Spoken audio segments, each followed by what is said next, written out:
This is a fly through the Hubble Deep Field, by the way, taking you right to our stream with Sarah Al-Ahmed, who is the host and producer for Planetary Radio of the Planetary Society.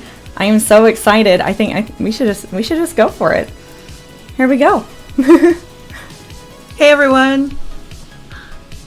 Thanks for being here. I am so excited to stream with you. And thanks for having me. This is going to be so much fun. I agree. I think it's going to be an absolute joy. Oh, everyone in chat is so excited. Cute. Aww. Yay. Oh, thanks for loving the cat ears. Oh, now that I can see this on a bigger screen, I just want to fix your video just a little bit, or make it a little bit better. Okay. Could see some of my little spacey background there. But yeah, so yeah, welcome onto Twitch. Welcome into my stream. Seriously, thanks for having me. Oh my gosh, of course. So my first time streaming on Twitch as the host of Planetary Radio, so this is a moment for me. Wait, have you streamed before? I have a personal channel that I don't usually use very often, but fair enough. Fair enough. Oh, that's so cool though. So yeah, I was just kind of figured you could give everyone an introduction and tell everyone about yourself if you wanted to start there. Yeah, well, I'm Sarah Al-Ahmed. I'm the host of Planetary Radio, which is a weekly podcast produced by the Planetary Society. I've been doing this for about 1 year as the host of Planetary Radio, but before that, I did social media at the Planetary Society, and I've got a degree in astrophysics, so I've been in science communication for over a decade now. Awesome. A good time. That's so cool. Yeah. But now it's like I get to do my dream job, right? Planetary Radio is all about sharing the biggest space moments with people. So I'm super lucky. I get to just kind of contact people that are the heads of missions or space agencies around the world and bring them onto our show and just talk, get into the nitty gritty about either some cool new science paper that came out or some upcoming mission or some landing. So it really has given me this access to just meet all my space heroes. That's so cool. And what a cool job. And oh my gosh, I just think that's awesome. And you do such a great job at it too. Planetary Radio is amazing. Well, the host of the show before me, Matt Kaplan, did this for 20 years. So it's been 21 years we've been running the show. And he was an absolute star. He's just such an amazing, intelligent, kind person. So getting to step into his shoes and take this on it's just such an honor, right? But also, I get to have just so much fun all the time. Oh my gosh, I bet. Oh, that's so cool. That's so exciting. I just a heads up to chat as well. I figured we would be doing a Q&A at the end of everything, just so you know. But if we see any questions as we're going along, we'll try to answer them. But yeah, I appreciate y'all. Let's see. So I know I have a few different topics that we can talk about. One thing that I've just been so curious to know is what got you into science communication? I mean, that's such a complicated question, right? If I wanted to take it back to the very beginning, my parents were really into Carl Sagan and cosmos, right? So even before my father could even fully speak English, he was learning English by watching Cosmos. And then when I was born, my mom showed me Star Trek and got me really into it. But there was one specific moment. I was 6 years old in first grade. And one of my teachers, we did the show and tell thing. And one of my teachers came in with a newspaper clipping so that they'd found the second planet outside of our solar system. Mm-hmm. And it was kind of one of those moments where it's your universe instantly expands. Yeah. I thought this was it. I knew the planets, but when I learned that there are planets outside, it was I got to know all of them. So I decided right then and there that I was going to become an astronomer. And I'm pretty sure they thought I was going to grow out of it. But but that's one of those things that never goes away, right? Right. You fell in love with space, and now it's part of you. It's stuck in there. It's not a phase, Mom. No, it's not. It really isn't, though.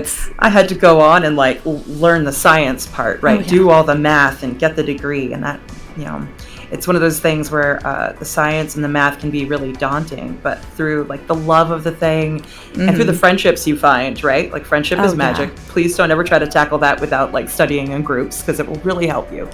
Yeah, the group studying goes so far. I completely agree. And you have a bachelor's of art in astrophysics, correct? Yeah, I went to UC Berkeley. So strange twisty twist. They only do BAs in astrophysics. I don't know why. great. Yeah. That's it's so a beautiful awesome. place to be. Oh my gosh, I could imagine. That's amazing. And everyone in here knows I definitely had a struggle with math in my own college career. I was initially doing astrophysics, and I actually ended up switching over to computer science because I was like, the math is so brutal, and it was a lot. But I really love it, and part of me is like, maybe I'll go back to school for that one day. I mean, it's totally worth it. The insights you get into the universe and the friendships you make along the way are so worth it. But it's difficult, and I feel like so many people feel like they should just be able to get it the first time. But come on, this has taken the history of humanity to figure this stuff out. Like, you can't get it in a single second. So working with other people is a huge asset. Right, and that is so well said too, because it did take us like a very long time to come up with all of this math and figure it out, and like, yeah, you're not going to click with it right away. Right, but the background that you have in computer science will actually really help.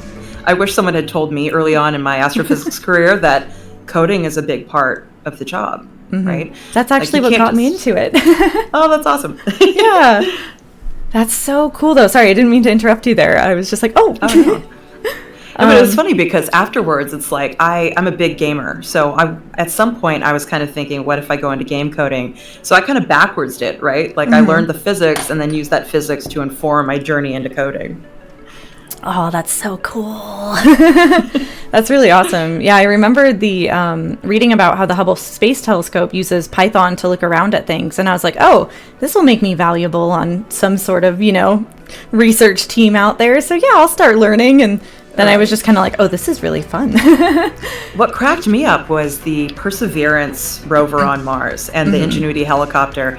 NASA wanted coders to help them with this project, but they didn't want to tell them, hey, this is for NASA. So they just went and put these things up on GitHub, like, help us solve these problems. And then after the fact, told all these coders, like, by the way, you were working on this NASA rover. Oh my gosh. I love that, but I would also, I feel like I would have taken it a lot more seriously if it was for a NASA rover, right? Like, I would be, testing and debugging and just doing every little step I could. I love that, though. That's so cool. I didn't actually know that. That's really awesome. What else did I have to ask you? I'm just so excited that you're here. Like, I think it's so cool that you have an astrophysics degree and you're the host of Planetary Radio, like just an absolute beacon of inspiration to so many people out there, even if you don't think you are. You're so cool. Thank you. That's really kind of you. I mean, I know nobody on this world can really grapple with the full magnitude of their impact on the world, right? Like, each and every one of us is just a human trying to human.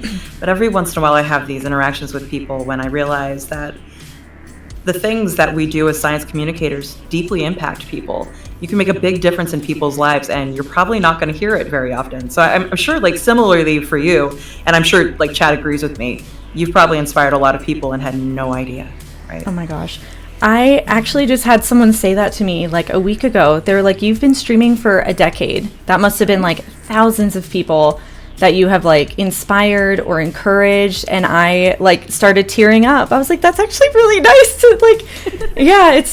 yeah. I mean, I hope so. I see Ariella Studies in chat saying you were inspired. Oh my gosh, you're so kind. And just having so many people here on Twitch as well, just hanging out while I'm nerding out about space and learning with me or sharing things that they know that maybe I don't, or vice versa. I think it's so much fun, and it's such a cool environment, and I'm just so happy that you're here. Yeah. I was curious if you could tell us a little bit more about Planetary Radio and just all of the cool stuff that you do on there. Oh, wow. Well, it's one of those things where we put out a show every single week, and it'll be all kinds of cool topics. And then once a month, on the first Friday of the month, we do a space advocacy focused show that's basically about what is the politics going on, mostly in the United States, behind space exploration. And we do that kind of strategically because NASA is the biggest space agency in the world. And through international partnerships, all that stuff is linked together. So by advocating for NASA, it makes a huge impact on all the other things connected to it, right? Both commercial and international. So we reach out to all these different guests and we'll bring up topics. My own process is kind of did some cool space thing just happen, right? We can talk about that. Is there a cool paper that just came out? Like in next week, I'm going to be talking with the lead author on a paper about JWST observations of the dwarf planets Makemake and Eris. We haven't gotten data on those things in an age, right? So it's like I get to talk about that and bring that person on. We'll be doing shows on JAXA's SLIM mission soon. I don't know if you're into that one, but I keep connecting it to this Intuitive Machines mission because, like, now that we know it tipped on its side, that's a little bit more progress from where we were with the SLIM mission, which literally landed upside down, which is so cool. I don't even know how they pulled that off with a soft landing. Right. I've definitely been following JAXA's SLIM mission. I have been nerding out. Okay, I got to get your opinion on this. The Lev 2 like SORA-Q little ball that they sent that was made by Tomy Toys. Did you know that you can buy a replica of that with like a video? You can, and I need it, and it's so cute. In the Japanese advertisement for it, they have it rolling around a house and they have it taking a picture of their cat, and I'm like, don't even get me started on it. So cute. It's so cute. Like, how clever is that they were like, well, let's just throw some test rovers on there to see what we can do with them, and like one is this weird hopping thing and the other one is a little ball that like busts in half and kind of like wiggles its way around. It's oh my gosh, it's so cool. I really love all of just everything awesome that they've done with that. I've been really excited about it.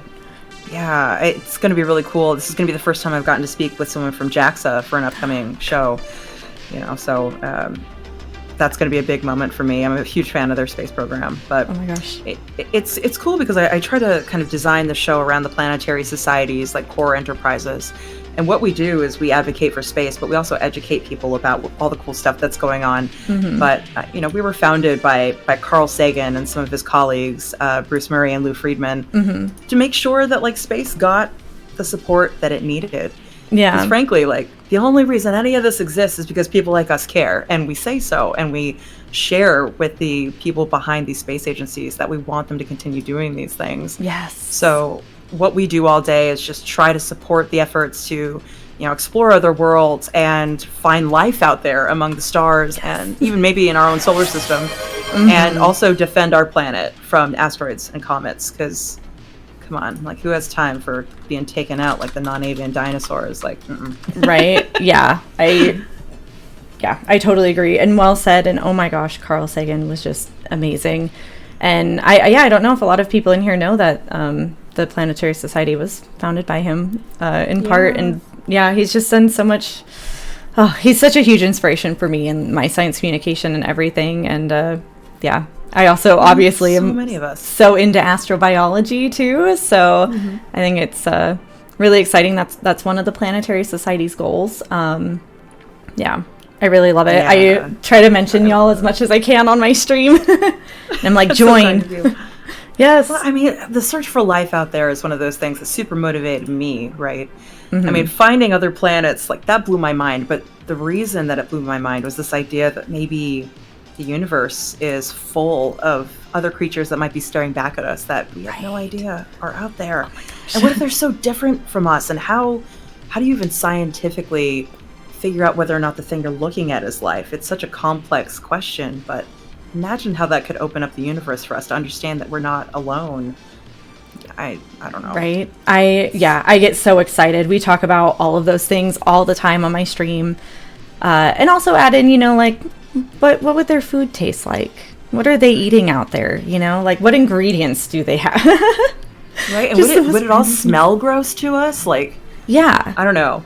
Is this the only planet that has tacos? I mean, like, these are the questions. Right? Yeah. Would we be able to eat their food? Like, if they have some tacos, like, is it edible? Like, would it poison us? Right. And that's an interesting thing, too, because, like, if they're carbon-based life, right? If they're based off the same kind of, carbon, hydrogen, oxygen, phosphorus, sulfur chemistry that we are, like, higher chance we'll be able to eat their food. But what if it's, like, silicon-based life or something so far outside of our experience? Yeah. I wouldn't want to eat their food, but I would.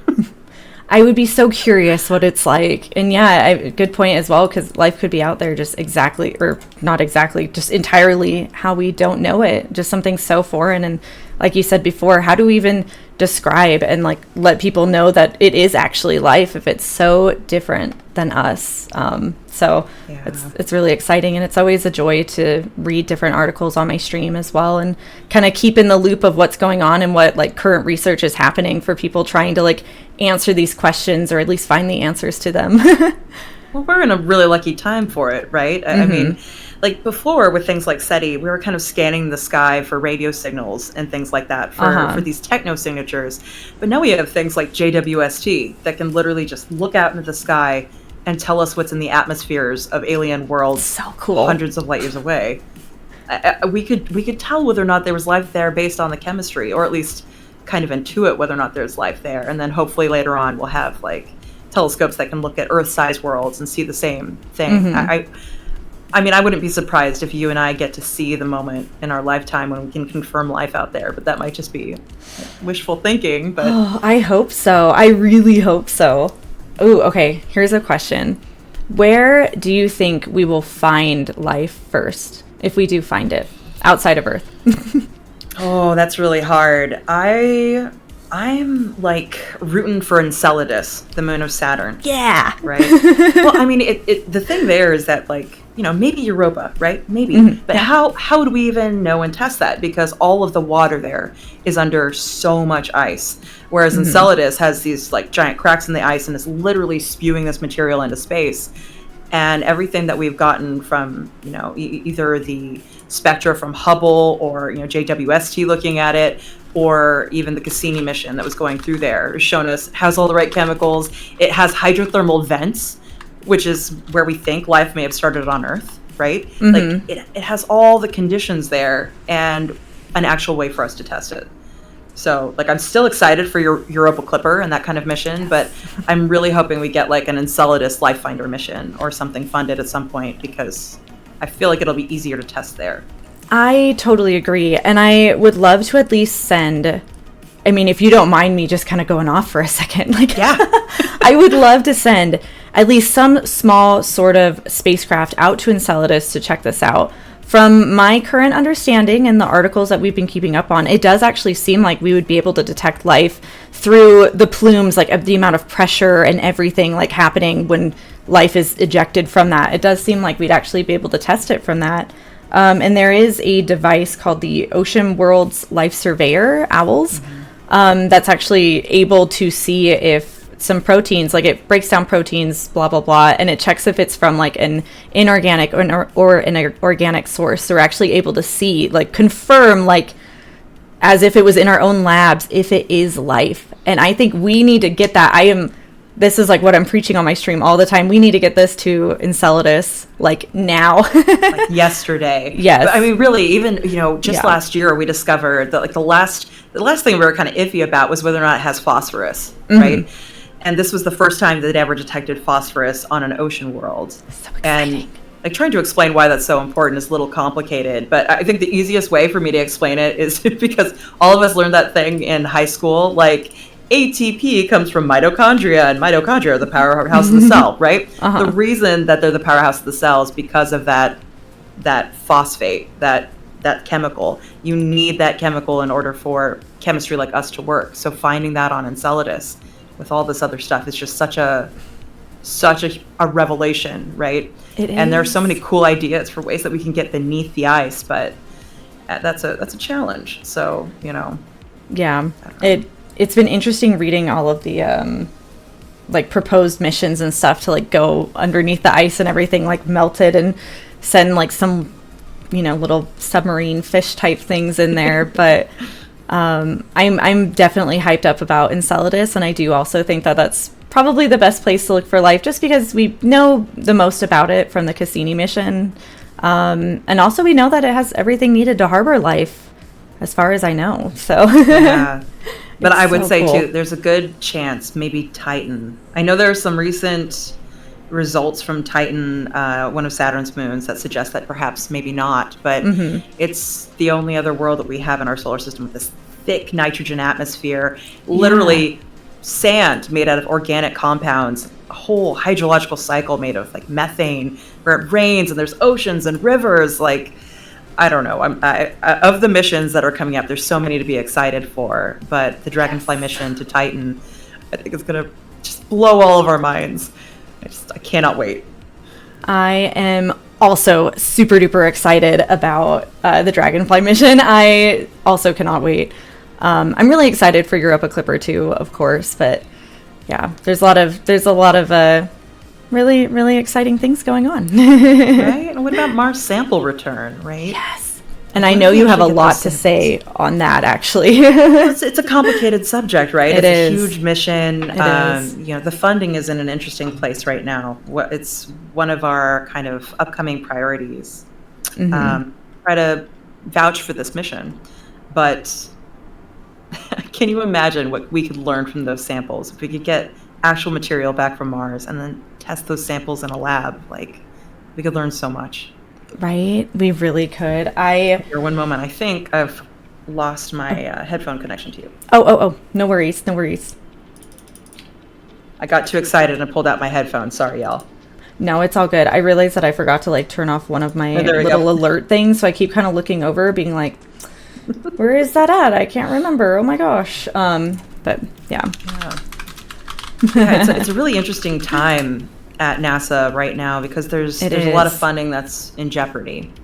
And we saw just a few weeks ago how that kind of budget stalemate in the funding decisions created a huge, massive layoff at the Jet Propulsion Laboratory near our headquarters, right? So advocating for NASA, advocating for these things makes a big difference because it's in a trepidatious time. We want to make sure that all these missions get the funding that they deserve so we can be as hyped about it as possible without all this background stuff. Agreed. Like, I just want funding for every single thing and more to happen. And I'm so heartbroken about the current situation around the Mars sample return mission because I've been going off on that mission on my stream for so long, and I'm so excited, and I think we have obviously a whole wealth of information to learn, but like, what if we find little fossils of life or really strong evidence for they're used to, like, there is not a monetary value that you can put on that. And so I really hope that works out, but I don't want it to come at the loss of all of the, a ton of jobs at JPL or other missions and everything. So I've been linking my community to the Planetary Society's advocacy page that has the email like already nicely typed out that just sends it straight over to Congress and everything. So yeah, thank you all for having really that easy. Amazing It takes source. Like 2 minutes to fill those. Well, you're welcome. I mean, I'm just so moved by the response in the last few weeks. We very quickly, after the layoffs at JPL, wanted to get on that and advocate for them. And in the space of 2 weeks, we're almost at 6,000 people writing Congress on this subject. Oh my gosh. And I know, it's a huge thing. Awesome. And so the more people we can get to do this, the better.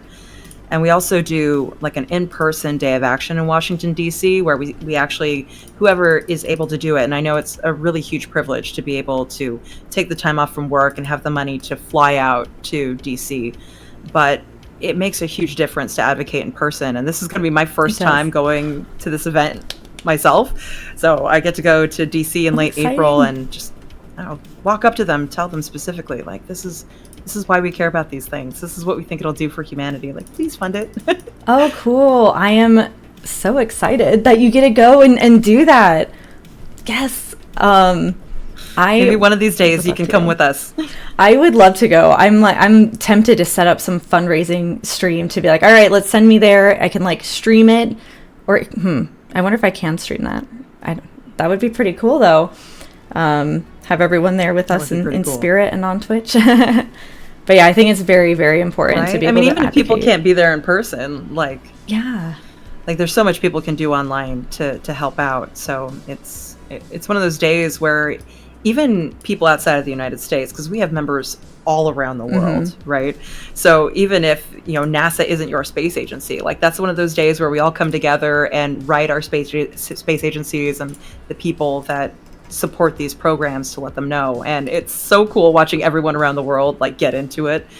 especially as someone who like did the social media for it for a couple years. Like you can just see the tens of thousands of people around the world just like gearing up for it, because there's so few things in this world that we can all truly be proud and hopeful of, and space exploration is one of those things that really brings us all together. It really does. It really does. I totally agree. And I just love that we all can kind of connect as well, just through the fact that we're on this one like lone, little pale blue dot, the one planet that we know of that can harbor life, or at least that has life on it. And yeah, we're all looking up at the same moon and the same sky for the most part. I know, the southern hemisphere can see a few other things we can't, but I just think it's so fascinating. And yeah, I agree. Space definitely unites humanity in the best kind of ways. So, have you gotten a chance to go to the southern hemisphere and actually see the Magellanic Clouds? Yeah, it was so cool. Yeah, I lived in Australia for about 2 years, and I went to a... Oh yeah, you said that earlier. I did, yeah. We went to a star party down there. One of the universities had a bunch of telescopes, and we were all able to look through them, and it was fascinating and so cool to see things that I knew I wouldn't be able to see back home. It was awesome. And like looking into the sky and seeing the Southern Cross constellation and everything too, I was like, oh, this is so cool. I would love to go back there again with... I think what weirded me out was the moon. Right? It is different, yeah. Oh, it looks all upside down. Right? I'm like, what are you doing, moon? I think it'd be very cool to go back with a like astrophotography setup and actually take some photos of everything. It'd be a lot of fun. It really would be. I have a friend who actually, 'cause before this, I worked at Griffith Observatory, which is, it's a beautiful observatory over Los Angeles, and it has the world's most looked through telescope up there. So people from all around the world get to come up there. And one of the people I worked with after the COVID era moved to Australia and became the director of the Eye Telescope, which is like, it's a global network of telescopes where you can rent out time, but it's based in Australia. So I'm hoping awesome. I can go there and see one of their facilities sometime. Oh my gosh, you should. That would be so cool. Oh, that's so fascinating.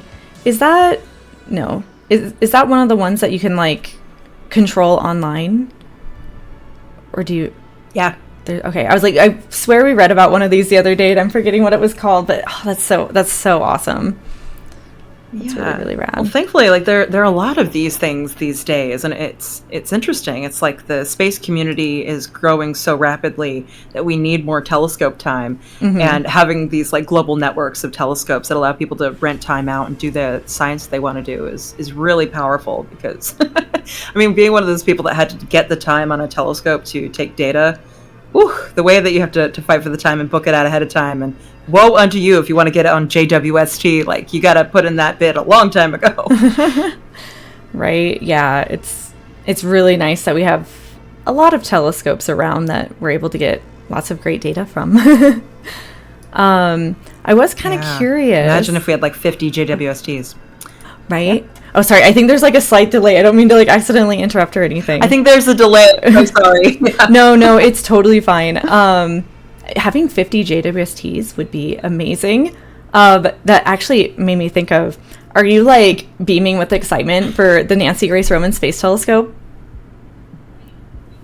Oh, I think it's going to be fantastic. I'm so excited. I mean, like, anytime any of these things get sent up, I'm just like, we need 1 million telescopes up there. So, like, I just hope that all these things, like, work. Anytime we send one of these telescopes up there, there's so much complexity to it. So I'm always on the edge of my seat until it's, like, fully deployed and we start getting the science and all the images back. Yes, I totally agree. It's like, please work. Please have everything just be absolutely perfect. I'm really excited. That telescope's launching in 2027, and we'll have like 100 times the field of view of Hubble. So imagine beautiful Hubble images, but like 100 times larger. Like, oh my gosh, my stream is just going to be like looking at all of these beautiful photos for a while, like zooming in and just crying at their beauty. I think I cannot wait. Well, I mean, the power of space images, right? There's so much science to be had, but it's that visceral feeling when you're looking into a deep field, or seeing just all the stars in a spiral galaxy. There's something about it that no matter what your level of understanding is, it touches you. It makes you feel connected to just something so huge. It really does. That's actually one of the things that really got me into space, was looking at the Hubble Space Telescope's images and just being absolutely just fascinated and blown away by them. Like the fact that we could see other galaxies, let alone in the deep field, like, you know, so many. I feel like I still just have no words for it. It's absolutely phenomenal, and it's kind of mind-boggling, like how huge space is and just how many like beautiful things exist out there too. I really love looking at them. I was curious what got you into space. I mean, it was mostly that excitement about like the first exoplanets, but I mean, as I started to learn more, it was specifically like exoplanet study and the field of cosmology that really got me into it. Oh, that nice. Just the large scale of the universe, trying to figure out how it began, where it's going, how we all got here, right? Like once you kind of understand that we're all made of stardust, as Carl Sagan said, right? Like the things that came together to make my body only happened because the stars themselves lived their lives and exploded and put the elements into the world that created us. Once I understood that, it was like, I gotta know everything, right? I want to know how quantum mechanics works. I want to know how cosmology works. I want to know Big Bang nucleosynthesis stuff. Like I couldn't get enough of it. And the more I learned, just the more, you know, rabidly hungry for the information I got. And it has never left me. There's no other subject that just like fills me with that fire. Right. I absolutely agree. And well said. I feel like Carl Sagan was also, or like knowing that we're all made of star stuff, and pretty much everything he said in the original Cosmos was just so like touching and inspirational, and just made me crave more of that knowledge and like to learn it. And then you try to learn everything you can about space, and it's obviously we don't know everything about it, much with like, you know, many things here on Earth, but you know, there's still just such huge questions in like the vastness of there's just so many cool things waiting to be known. And there's also like just so many big questions. I feel like we're on the cusp of like just being able to answer, like, you know, are we alone in the universe is one of them. Hopefully we answer that soon. But it's, oh, I just love it. It's like the mystery just drives me. Right? And that's what's really cool about right now. Like there are so many things that we're so close to answering, but we haven't yet. It's like that point in the mystery novel where like the tension is building and the other shoe hasn't dropped yet. Like you could just feel it, and we're finally getting the tools to actually be able to answer these questions. But I mean, man, what a strange privilege it is to have been so inspired by Carl Sagan and his legacy, and now work at the organization, the nonprofit that he founded. Like we have his desk in our office. Like we have set pieces from Cosmos hanging on our walls. I didn't know this. Yeah, you got to come check out our headquarters sometime. That amazing. Would be amazing. If I could like somehow do a stream of the headquarters, if that would be allowed, I just think that would be so cool to show people these like, all of those amazing things, and also just everything that y'all do there. Wow. That's so cool. Do you get to like walk past that? Like so many cool artifacts in there all the time. Although the desk itself is currently in Bill Nye's office. But Valles Marineris, one of the original set pieces, in one of the early episodes of Cosmos, you actually see the camera kind of pan through Valles Marineris, which is the biggest canyon in our solar system. It's a giant canyon on Mars. So we have the actual set piece that was carved by the people working on Cosmos right there next to an actual piece of Martian meteorite. So you can like touch the piece of Mars and look at it. Wow. There's so many cool things in there. A lot of artifacts from our own spacecraft. We actually crowdfunded a spacecraft called LightSail, and then LightSail 2. And I actually have my mission patches if I look at them. I should have found mine. I crowdfunded that too. Oh, that's so amazing. Cool. Well, 50,000 people around the world helped us pitch in to build our own spacecraft. And we sent up a solar sail. And it worked so far beyond the lifetime, so far beyond our expectations. And as a result, now NASA and other space agencies and commercial agencies are building solar sails. I don't know, it's really cool. So having little bits of that pieces of history all around us in the office is it feels really nice. That would just be so surreal to be in like a work environment like that. That sounds awesome. I don't know why that never went through my head that y'all probably have so much cool stuff around the office, but hearing about it is like, what? That's really, really cool. We've got some cool things. One of my favorites actually is from the first Star Trek movie. We have, like early on in that, you see the Enterprise fly by Jupiter, and it's an actual painted Jupiter globe that was based off of one of the Voyager images when they flew by Jupiter. And cool. We have that in the office as well. But what cracks me up is that the backside, empty. Nothing. There's no paint on the backside because they didn't know what was on the other side of Jupiter because they had so many limited images of this thing. So they could have guessed, but like you're not going to see it in the film anyway. So they just painted one side. Yeah, why waste the budget on the paint? You know, it's not going to be seen. How would they know? So funny. Oh my gosh, that is so awesome. And I see someone in chat said that the Planetary Society has a new member. Yay! I'm glad that people are joining. Thanks for joining. It's exciting. I have a little chatbot command. Oh, when you're joining too. Yeah, I was going to say, if you want, we have a member community app. So anybody who joins gains access to our member community, and we now have 10,000 space enthusiasts in our member community. You can actually download the app off the App Store, and then we just like share space stuff together all day. So as an example, when you were streaming that moon landing yesterday, we were all in our chat in our member community also like sharing that together. Oh, I love that. So exciting. And thank you for letting everyone in my community know that y'all's community exists, because that is so fantastic. It's so nice to like be united and meet so many other like space nerds out there, and just know that you're not alone. I know some people in here, you know, maybe from some areas of the world, or just surrounded by some people who are into it, or maybe ostracize them for it. So I think it's so important to have, you know, not just the Planetary Society and my stream, but just safe spaces for, no pun intended there, but, you know, for people who enjoy space to know, like, it is awesome. Like, you're not a weirdo.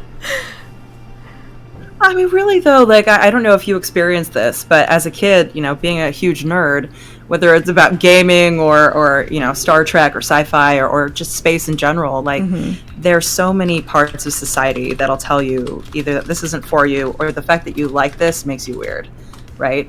So finding your people so that you can really enjoy what you love and be supported in it is so important. And especially in a time now when, you know, more women, more people of color, more people from all different backgrounds are now able to get into the field of space. I want to make sure that people have those safe spaces so that they can feel welcome, because, I mean, come on, like, we all deserve to understand the universe we live in. Yeah, absolutely. Science is for everyone. Space is for everyone. Well said. And that makes me think of the Artemis mission. I'm so excited for it. Finally, the first woman and person of color going to the moon. Like, why did it take so long? But I'm so thrilled for that. I'm so thrilled. I mean, that is a long and complicated story, right? But something I got to do recently, which was very moving for me, National Geographic just came out with this documentary called The Space Race. That's all about, you know, just the triumphs, but also the struggles of the first African-American astronauts.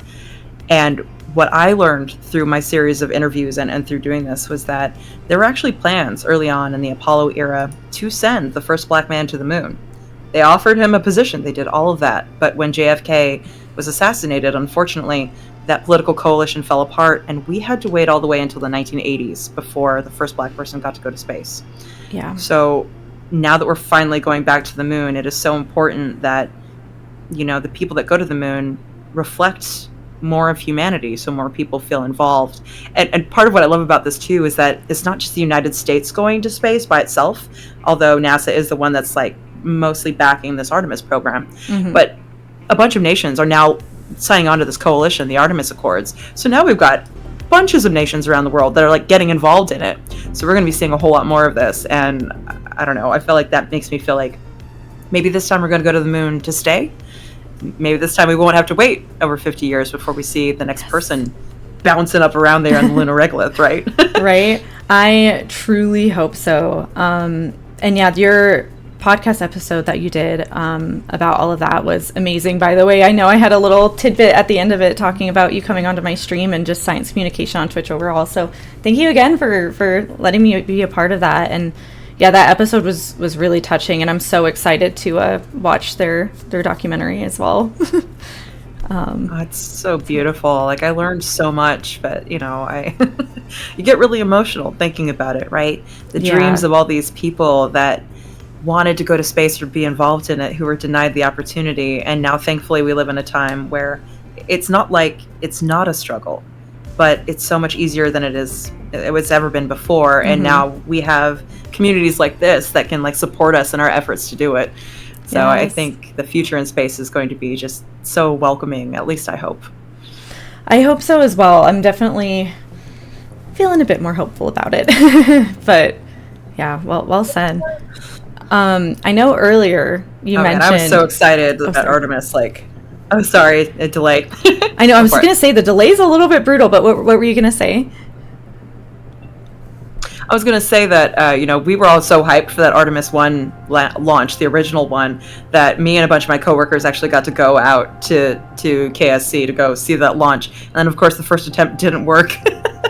But even just being there with all those people in the crowd outside and the Planetary Society gathering we had beforehand was, so epic that you could feel it. Everyone was just ready for it. So by the time we finally hit Artemis 2 and we get people orbiting around the moon, it's not going to be until Artemis 3 that people actually land on the moon, but even that in and of itself, the first woman and the first person of color to go beyond low Earth orbit is going to be a huge moment. It's going to be an absolutely huge moment. I totally agree, and I'm so excited for it. I cannot wait. I cannot wait. I saw a few important things in chat really quick. Someone says that the fact that the Planetary Society does advocacy at the government level is another reason they're so awesome. And I totally agree. And I just wanted to say thank you so much, David Blue, for the raid. I really appreciate it. Welcome in, raiders. We're talking with Sarah Al-Ahmed from the Planetary Society. She is the host and producer for Planetary Radio, which you should totally listen to, by the way, their weekly podcast. And everyone throw David Blue a follow as well. He's an actor from Stargate, and he's really great and has great streams. Amazing. I love Stargate. Right? Planetary. I wanted to do the little Planetary Radio command there. There we go. So I was going to ask... You can also find us on Spotify and all those other services if people want. Yes. I know you mentioned before about Carl Sagan's desk being in Bill Nye's office. Which, that's just awesome. But I know you've gotten to work with Bill Nye and some Star Trek actors, and along with those amazing astronauts you were just talking about. I'm just so curious, and I think Chad is too, to hear about your experiences with all of that. Well, it's one of those things where it's you have one of those childhood heroes. I was hooked on Bill Nye as a kid. That show was fantastic. So, oh, yeah. They always say you shouldn't meet your heroes, and then I met him and I was like, wow, this guy's great. He's so kind. He's one of the nicest bosses I've ever had. He cares so deeply about us. But you're going to see those moments where say the garbage disposal breaks, and instead of calling the fix-it person, here's Bill Nye fixing it himself because he's an engineer. He's constantly doing cool things around the office. And his bow tie collection is so epic. I could only imagine. Yeah, he's a fantastic person, and when you get to know him personally, just all of us out together as Planetary Society coworkers having dinner together and that kind of thing, he's so fun to talk to, and he has so many amazing stories. And he too got to study under Carl Sagan when he was at Cornell when he was younger, so it's he's been a part of this legacy for ages too. That is so awesome. It's really nice to hear that as well, that it's not all of your it's nice to know that you met your hero and it turned out great, and it's amazing working with him and everything. I feel like that's not even a thought that I ever thought about. What if it was just awful? So, that's a good point, that would be terrible. I know that it's one of those things, when he's out and about in the world, it's really hard to get to talk to him and meet him because he kind of gets swarmed, right? Oh, so I'm so sure. Always good when it's really though, can you imagine being Bill Nye the Science Guy? Oh, I'm sure people are Bill, everywhere Bill. You go, just Bill, yeah. Bill. Oh my gosh, a couple weeks ago though, when back in the day, I don't know if they still do this, I'm dating myself, but back in the day when it was like, your teacher was sick or something, and they would just like roll in the TV cart and play Bill Nye the Science Guy tapes in school. And so recently we were all in the office filming for something, and we literally put Bill Nye on one of those carts and wheeled him around the office. Oh my gosh. That is fantastic.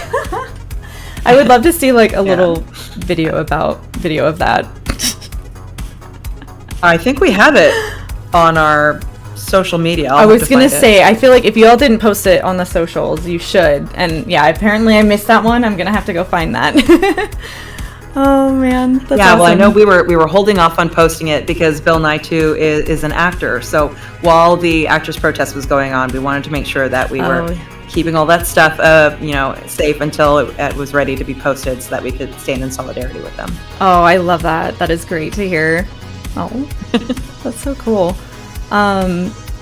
Yeah, I know you've worked with quite a few different Star Trek actors and everything as well. How's that been? I'm a huge Trekkie, and I know so many people in here also are. Well, how do you keep your chill? I mean, this is the crazy thing about this job. It's like all the time I'm meeting these people that I'm so inspired by, and I just have to keep it cool, Sarah. Right. But the person I interact with most is Bob Picardo, who played the emergency medical hologram on Star Trek Voyager. He's on a board of directors, so he's like deeply integrated into what we do at the Planetary Society. Mm-hmm. But through my job, I've met so many people. I've met John Delancey, who played Q. I've met Beverly Crusher. I've met just like so many people, and even from more recently watching Discovery and Lower Decks. I got to meet a bunch of those people as well, and they're just so kind. Like they came at space through a completely different way, but because of their interactions with the shows, they're so passionate about it, and they get to meet all these space fans all the time. So it's really cool, and hard to keep your chill. But I did an episode that included a bunch of them. It was last year in April. It was our Yuri's Night episode, and that had a bunch of Star Trek actors in it because they were all present at the Yuri's Night celebration we have here in LA. Oh my gosh, that's so cool. I feel like it would be so hard to keep your chill, but yeah, wow. Right? That'd be amazing. And I'm sure with all these people, they're just humans, Yeah. I know, and I would probably have to remind myself as well, like, yeah, they're just humans. They were just, in some of your favorite shows. It's fine. But Star Trek This is fine.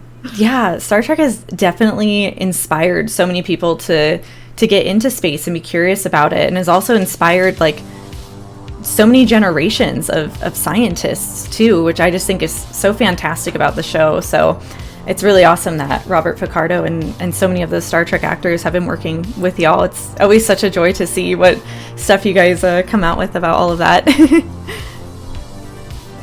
Yeah, and I was really lucky recently. I was asked to be on a panel at LA Comic-Con that was all about lessons from Star Trek. And, I got to be the science representative there. Cool. And afterwards, I was invited to join this, like, kind of like a group, a member community kind of charity organization called The Fleet. Mm-hmm. It's like...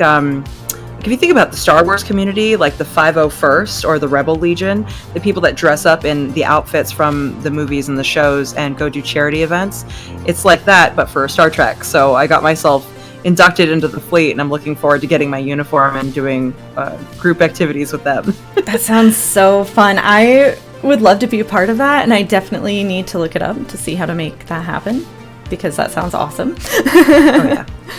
That is so cool. Well, they've got chapters all over the place, so I'm sure you can like look them up on Facebook or join their Discord or something. That sounds absolutely perfect. Is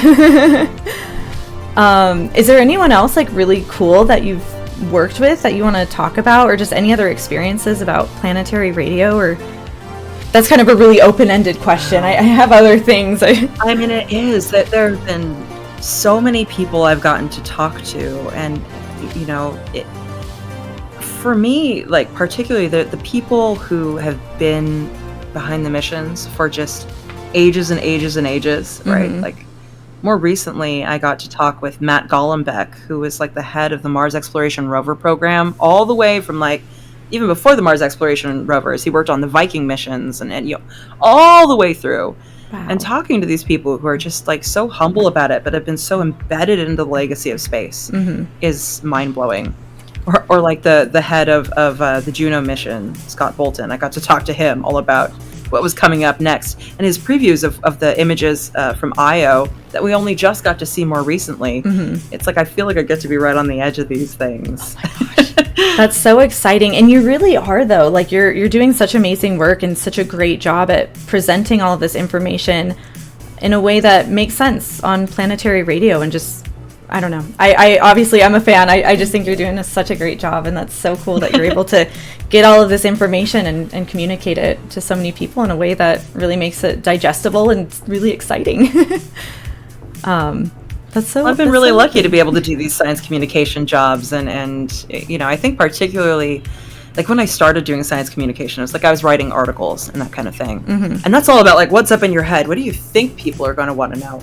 But it wasn't until I was working at an observatory, and you have everyone from like, you know, the person from the other side of the world to the 5-year-old kid that has a space question asking you about these things, and you finally like kind of hone your ability to understand how to talk to them. But now it's like I'm putting out a show every single week, so it's I get paid to read science papers all day and to like learn things that I've wanted to know but didn't have time to know. And also talking to the other science communicators, right? Like I've gotten to talk with Everyday Astronaut and the people from Veritasium, you know, just like, my gosh, so many people that I never thought I would ever have the ability to communicate with. And anytime one of their books comes out, or anytime there's something big and exciting going on in their lives, I can just contact them and they'll say yes because I'm the host of Planetary Radio. But like, that's crazy. That's crazy to me. A few years ago, I was just a space nerd that loved all their things, and I've learned so much from them. I could only imagine, and I'm just like so thrilled and happy for you. Like I love that for you, and it's great that you're able to talk to these people. That's so cool. I wish there were more of these jobs for everyone. Right? Like, there are so many talented, amazing, like just passionate science educators, or people who want to get into these space missions who haven't had an opportunity. And as there are more and more of these space missions, more space agencies, more commercial space, and more spaces like this where people are doing science communication, I feel like there's so many more opportunities than there's ever been before. So that opens the doors to someone like me, but also to everybody else who feels passionate about this. Yeah, well said. And it's just so exciting. Oh, I'm yeah. I'm just all hyped up over here, like listening to you talk about everything. Oh my gosh, what was I gonna say? I totally just spaced it. No pun intended there. I was just thinking about something actually. Oh, sorry. No, I was just going to say, one of the people I was so excited to meet this last year was Mae Jemison. She was like one of my favorite astronauts, and I got to meet her in person at a conference because I was sitting behind her. Oh my gosh. And I mean, the conversation we had actually was about Starfield, and I got to ask her whether or not she knew that there was a planet named Jemison after her. But she had only just learned the day before, apparently. That is so cool. Could you imagine? I'm sorry, like sitting behind Mae. I could not. I would be like, I'm looking at the back of her head, and like that's the weirdest thing to say. But I would. She is so. I'm sorry. She is so cool. Like I would fangirl so much around her. We, I think a few months ago we had a talk about, you know, like women in STEM, and I definitely focused on women in space, and she was one of the people who we talked about, and we even built a Women of NASA Lego set and got to build her out of Legos, and I was I was nerding out. She's really, really cool and so inspirational. I bet that was an absolute joy to meet her. I'm so glad that you got to. And knowing that she's still so involved, right? Like I met her because I was at the I was in Houston, and I was hosting the NASA Innovative Advanced Concept Symposium. So that's a whole life experience, getting to host a NASA live stream. Awesome. But she was there, and she's one of the people on their advisory committee. So like she's still deeply involved, and primarily in these spaces where it's like they're looking at really innovative technologies that they're not sure whether or not they're going to work, but they're writing grant proposals and learning more about them. And so like that's where she's deeply involved right now, which just seems like she's still trailblazing all these years later. She is. Oh, that's so cool. Oh, and someone in my chat's pointing out she was also on Star Trek as well. Yes. So cool. Yeah. Yeah, I'm hoping one day to bring some scientists and awesome space people onto my stream a bit more. Obviously, you're on here, so we're off to a good start. But there's... What's wonderful about it is that, I don't know what I can expect, but you write people and you tell them what you want, and the space community is so welcoming and open, and I was constantly surprised. People were just writing me back or being like, yeah, here's the paper on that subject, People are so willing to give up their time, and I'm sure you could write some amazing scientists out there and just be like, hey, I would love to talk to you, and they'd probably say yes. Right. We're all into space, and we just want to shout it from the rooftops or from the surface of the moon. If only. Would you go to the moon? If they gave you the opportunity, would you do it? To the moon? Yeah. How could you turn that down? Yeah. I feel like I would have to. I don't know, man. Mars is a little hairy. Yeah, people always ask me about Mars. I don't think anyone's asked me about the moon. I don't know if I would do great in, the trip to the moon. I feel like I would get, sick, or not sick, but, I don't know.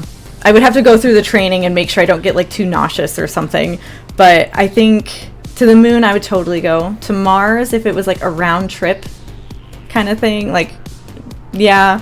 But I wouldn't want to be one of the first people, to have to go there and build the base and just be so isolated away from everything I know on Earth. I think that would be really hard.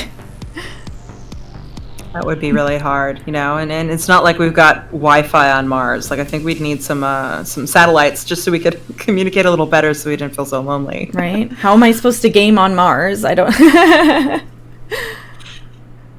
are you supposed... That would be the hardest part for me, I think, would actually be not being able to play games. Oh my gosh. Right. But that's my addiction, so. I feel you there. Would you go to Mars if given the chance? Yeah, absolutely. And it's a question for me of whether or not I'd do it if I was the first person to, if it was a one-way trip and I'd be stuck there. But even then, I feel like I'd say yes, because just being a part of that story, being able to help humanity on its path to do that, as long as we've done the science, I guess the timing is important for me. True, because yeah. Going back to astrobiology, right? There's so much about Mars that we haven't learned yet. This is why I want these samples to be returned personally. I would like to see the samples returned from Mars before we start sending humans there. Because imagine you land some humans on Mars, the air is so thin that bacteria, whatever's on you, goes flying. Suddenly you've contaminated the planet, and there are some deep questions about, did life start on Earth separate from other places? Did life start on Mars, but then an asteroid came by, knocked a piece of Mars off, and it came here? Are we related? How could you even answer that question if we'd gone to Mars and potentially contaminated the samples? There's so much complexity to that, so I would really like us to answer those questions before anybody offers me a trip to Mars, because Yes, I completely agree, and I'm also worried about contamination and everything too. I hope the Mars sample return and more happens before we do send humans there one day, because yeah, I do not want contamination. I want to know exactly what's already there. I think one of the... Plus we need to figure out how to make people survive. Oh yeah. That I think that's the most important. I think one of the NASA, oh my gosh, one of the I'm forgetting the word for it. Is it the thing that you just hosted, where they get funding for specific missions, that are kind of proposals and stuff? Yeah, for the really innovative weird ones. Yeah. Yes, thank you. For some reason I'm totally absolutely spacing the name. But one of those was actually for a drill that drilled down into the water of Mars to check for life in different things before we contaminate it, and also to see if it's safe to drink or what the deal with it is. And I thought that was kind of interesting. Wow, where does that, how much water there actually is on Mars? We're not only finding that there's water, the remnants of what happened to Mars because of its past water, but we're finding frozen water under the surface. There's water at the poles. There's so much there to be had, and being able to test it and see will be really important. But when I was at the NASA Innovative Advanced Concepts Symposium, yes, they had so many cool Mars projects, several of which I was really impressed by. Was this idea that you could use mycelia, like fungus and stuff like that, to actually build habitats on Mars, or at least build building blocks for habitats and that kind of thing. Which I thought that was just sick. Cool. But also, I think one of my favorites was this, like, they were going to do a mobile astropharmacy. And this was something I hadn't really thought of. Like, what if you get sick on Mars, but, you didn't pack that medication, right? Mm-hmm. Like, they're trying to figure out how you can kind of store samples of these things and then use bacteria to then grow these drugs, essentially, so that you can treat yourself if you're in space or in a place like, say, Mars. And that was so clever. That is so fascinating. I think I actually totally missed that one, and I haven't heard it before. That is awesome. Well, thanks for sharing that. Well, there's so many cool ones. Yeah, and the newest set of them, of at least the phase 1 NIAC fellows, was just announced, I want to say, last month. So there's a new round they're going to be checking out, and I'm looking forward to meeting those people this year, because I'm going to be going back to that conference.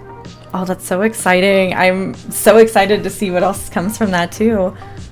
Oh, that's so cool. Do you know if you'll be streaming this next round of that as well? Yeah, I'm going to be hosting that conference as well. Cool. I forget where the next one is located, but that too will be, online, and I think they do stream it on Twitch as well, which is cool. Oh my gosh, I'll be far more prepared this time, because you get jitters, right? Oh, I'm sure. And now that you know how it goes and everything, I'm sure next time we'll be you know everything, so you can anticipate it. That is so cool, though. Yeah, and I've learned how to work with the NASA 360 crew too. They're such cool people. Oh my gosh, I bet. That's so awesome. It's so fascinating and exciting to hear about all of your experiences just with all of this. You were so cool. I'm honored that you're on my stream right now. I mean, I'm so lucky. There's so many cool space adventures I've been on, and it's only starting is the weird thing for me. I'm trying to internalize all these beautiful moments that I've had, and then thinking about the fact that I have a lifetime of them left to come, and so many cool people to meet, so many awesome experiences, and knowing what's coming next for us in space. I mean, the Artemis program, potentially samples from Mars. I want to live to see the next missions to Uranus and Neptune, or Venus. There's so much left to happen, and I know that it's going to be amazing. We're just on the edge of it. It's such a privilege. Oh, it's going to be so exciting. I can't wait for all of the amazing things that we have planned for the future of space exploration as well. And all of the discoveries that we don't even know are about to happen, especially with each of those different spacecraft we send out. I think that's something that just gets me so hyped up. But I'm thrilled. You never know. They surprise you, right? They always surprise you. They really do. I was just talking the other day. I was talking to the deputy project scientist on what was previously OSIRIS-REx, which is now OSIRIS-APEX, which it was the mission that returned samples from asteroid Bennu to Earth recently, and is now going after asteroid Apophis. I love this mission because I don't know how many people know this, but asteroid Apophis is going to fly closer to Earth than our geostationary satellites in 2029. I believe it's April 13th, 2029. We won't be able to see it in the sky from North America, but people in Europe and the Middle East, Africa, and parts of Asia are going to be able to look into the sky and see this asteroid soar by. And we're going to have a mission that's then following on behind to go check it out up close. And I think that one is going to blow everyone's minds, because come on. Yeah, it's so close. It's going to be so cool. You just came out with a Planetary Radio episode on that too, right? Yeah, I believe that I shared that one this Wednesday. So that was awesome. Our most recent episode. I haven't had a chance to listen to it yet, but I'm so excited. So everyone in chat, add that to your to listen to list. I was wondering, I mean, I guess we have so much stuff to nerd out about. I was kind of wondering if you have anything else that you wanted to talk about with the Planetary Society. And what all they do. Oh, wow. I mean, there's so many things to be members. Yeah. I mean, primarily it's if you love space and want to help support space, it's a great way to do it is by becoming a member, because then your donations go directly toward funding all of our advocacy and all of our outreach programs and that kind of thing. But if you want to get deeply involved into it, there are so many opportunities for actually like advocating for these missions. As an organization, it's like we're doing some really fun things behind the scenes in Search for Life, where we're trying to really bolster that opportunity for people. And the thing that we're really working on right now is our Eclipse-orama event coming up. Yes. Because there's that massive total solar eclipse coming up on April 8th, and we're putting on a festival essentially in Fredericksburg, Texas. So that's what's been consuming all of us for quite a while now. You have to be a Planetary Society member to actually register for the event, but we're going to have 2 days of everyone in Texas just hanging out together. We've got camping and cottages and all those things, and we'll have Bill Nye there, and Everyday Astronaut is going to be streaming our stuff with us. And I'm just so looking forward to that total solar eclipse. And if anybody has an opportunity to go see it, 10 out of 10 recommend. Like, yes. Have you seen a total solar eclipse yet? It's so cool. It is like life-changing. My gosh. It really is, though. Like, I thought I knew what I was going to see until I saw it. I didn't understand. Yeah, it is just so different, and it's like it's hard to put into words. It's truly amazing. That's so cool. Yeah. I need to like solidify my plans. Then we're going to be doing.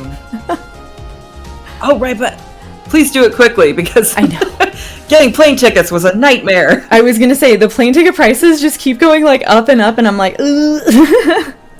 But yeah, I have some family in Texas, they are, so I was gonna see what I can do. But I was like, how far are they from Fredericksburg? Can I make it to the Planetary Society's party? Right. But that's also another cool thing that we did as part of this like hyping up toward the eclipse is we partnered with this company called the Eclipse Company to help inform their creation of this thing called the Eclipse app, which you can access both in browser but also download online. And it shows you the path of totality all the way from Mexico all the way up into Canada, and kind of gives you predictions on weather or local events that you can like check out and stuff like that. So if people are trying to make their eclipse plans, you might want to check out the Eclipse app. Or, we link to it on our website for the eclipse. It's planetary.org/eclipse. So, that'll help people. And also, please get eclipse glasses early so you don't accidentally put yourself in a position where you can't see the partial on the way to totality. Yeah, seeing the partial and everything is so amazing, too. It is an entire amazing experience. Usually I have my eclipse glasses on my desk, but I actually don't at the moment. I was going to put them on and be like, haha. Mine are in the office right now on my desk.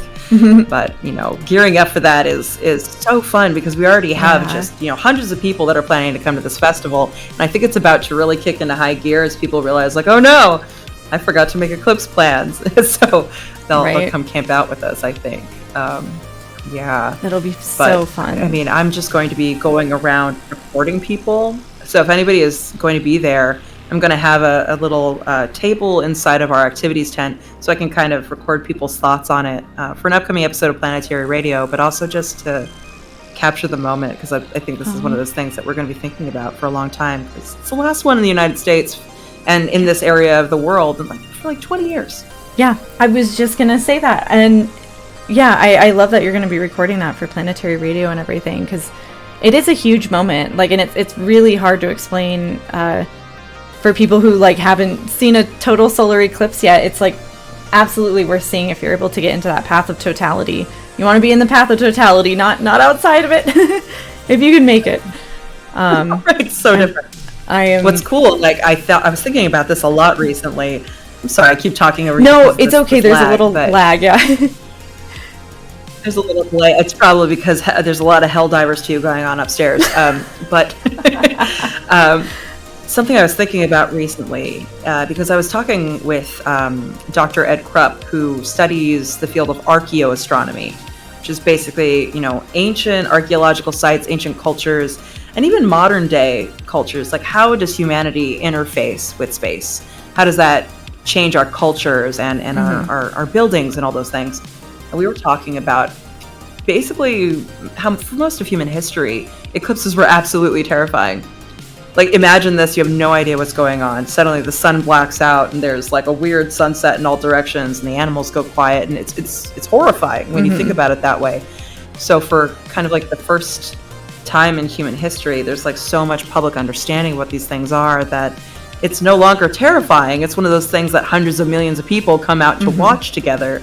And this is like a really kind of special time in human history for that, not even accounting for the fact that like total solar eclipses do not happen everywhere. In fact, if I were an alien, the thing I would be chasing across the universe other than life would be total solar eclipses, because Probably, yeah.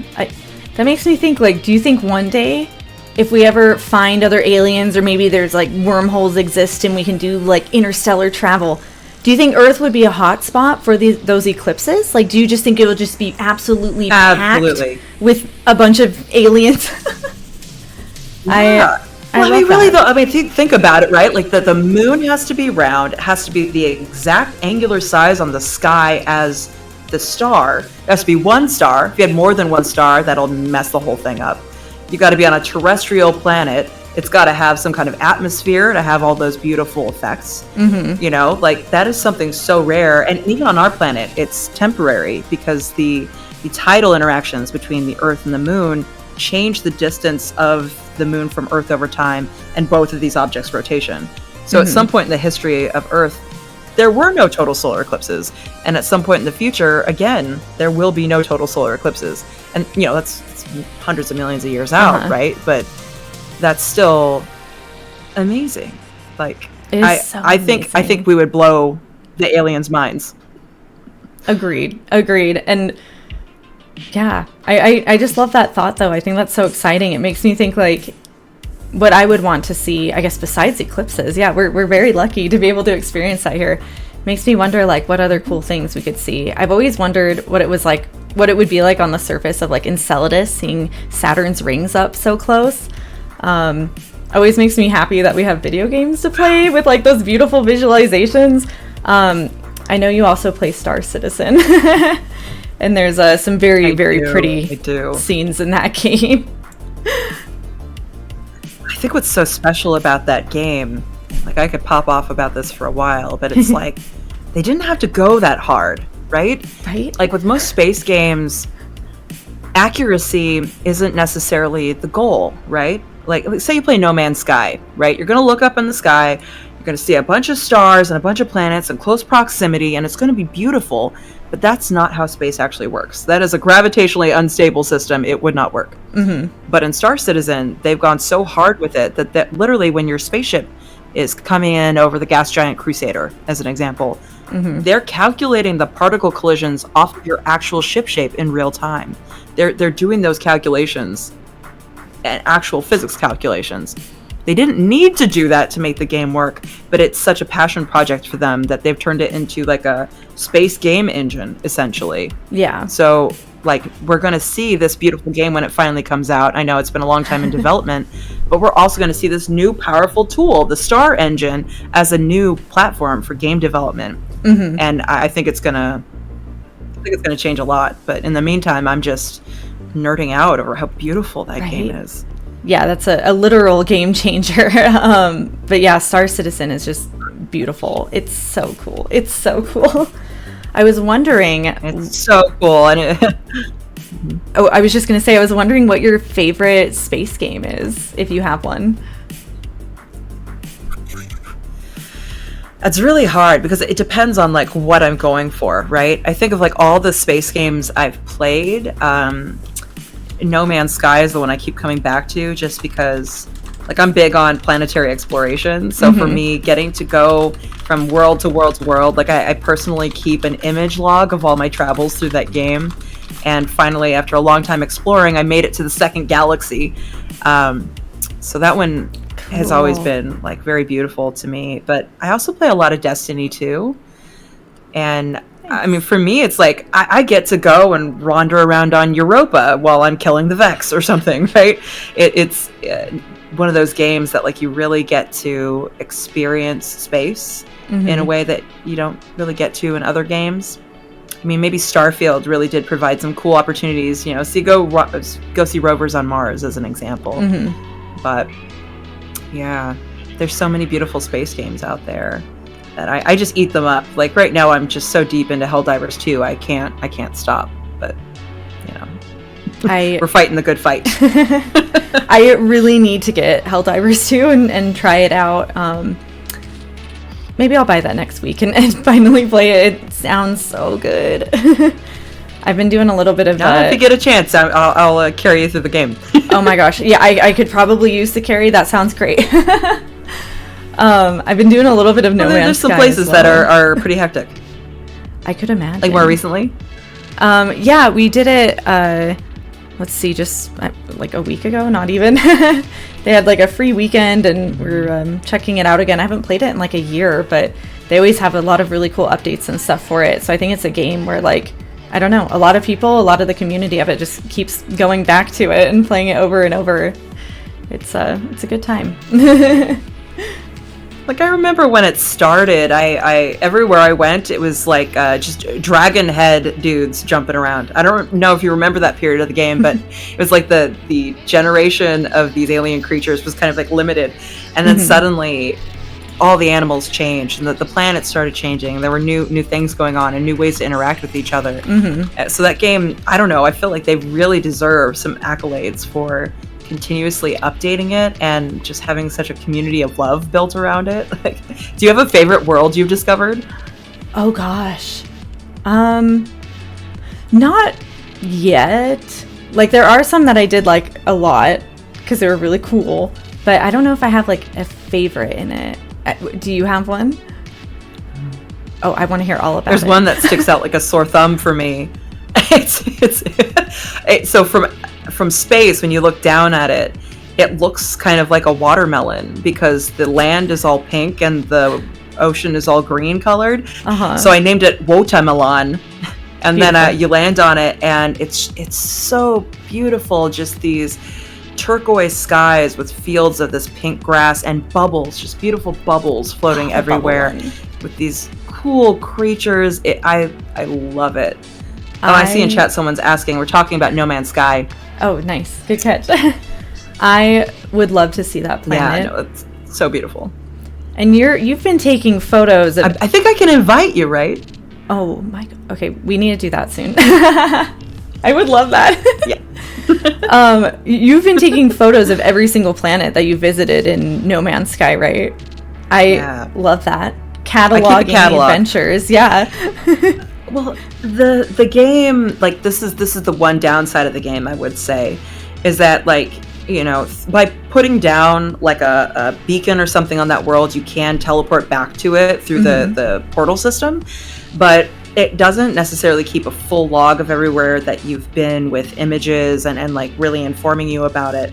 So just for my own personal, like whenever I'm traveling through a game, I even did this with Starfield and other games, like I keep an image log separated by world and like star system so that I can visually go back, and I've got like a whole board where I keep my images, because then I can like kind of look back at my travels and remember where I want to go back to and maybe share cool things with other people. But it just helps. I don't know, I feel like that would be the dream job for me. Like if we were way out in the future and we could just jump onto a starship or something, like I would just want to go catalog worlds.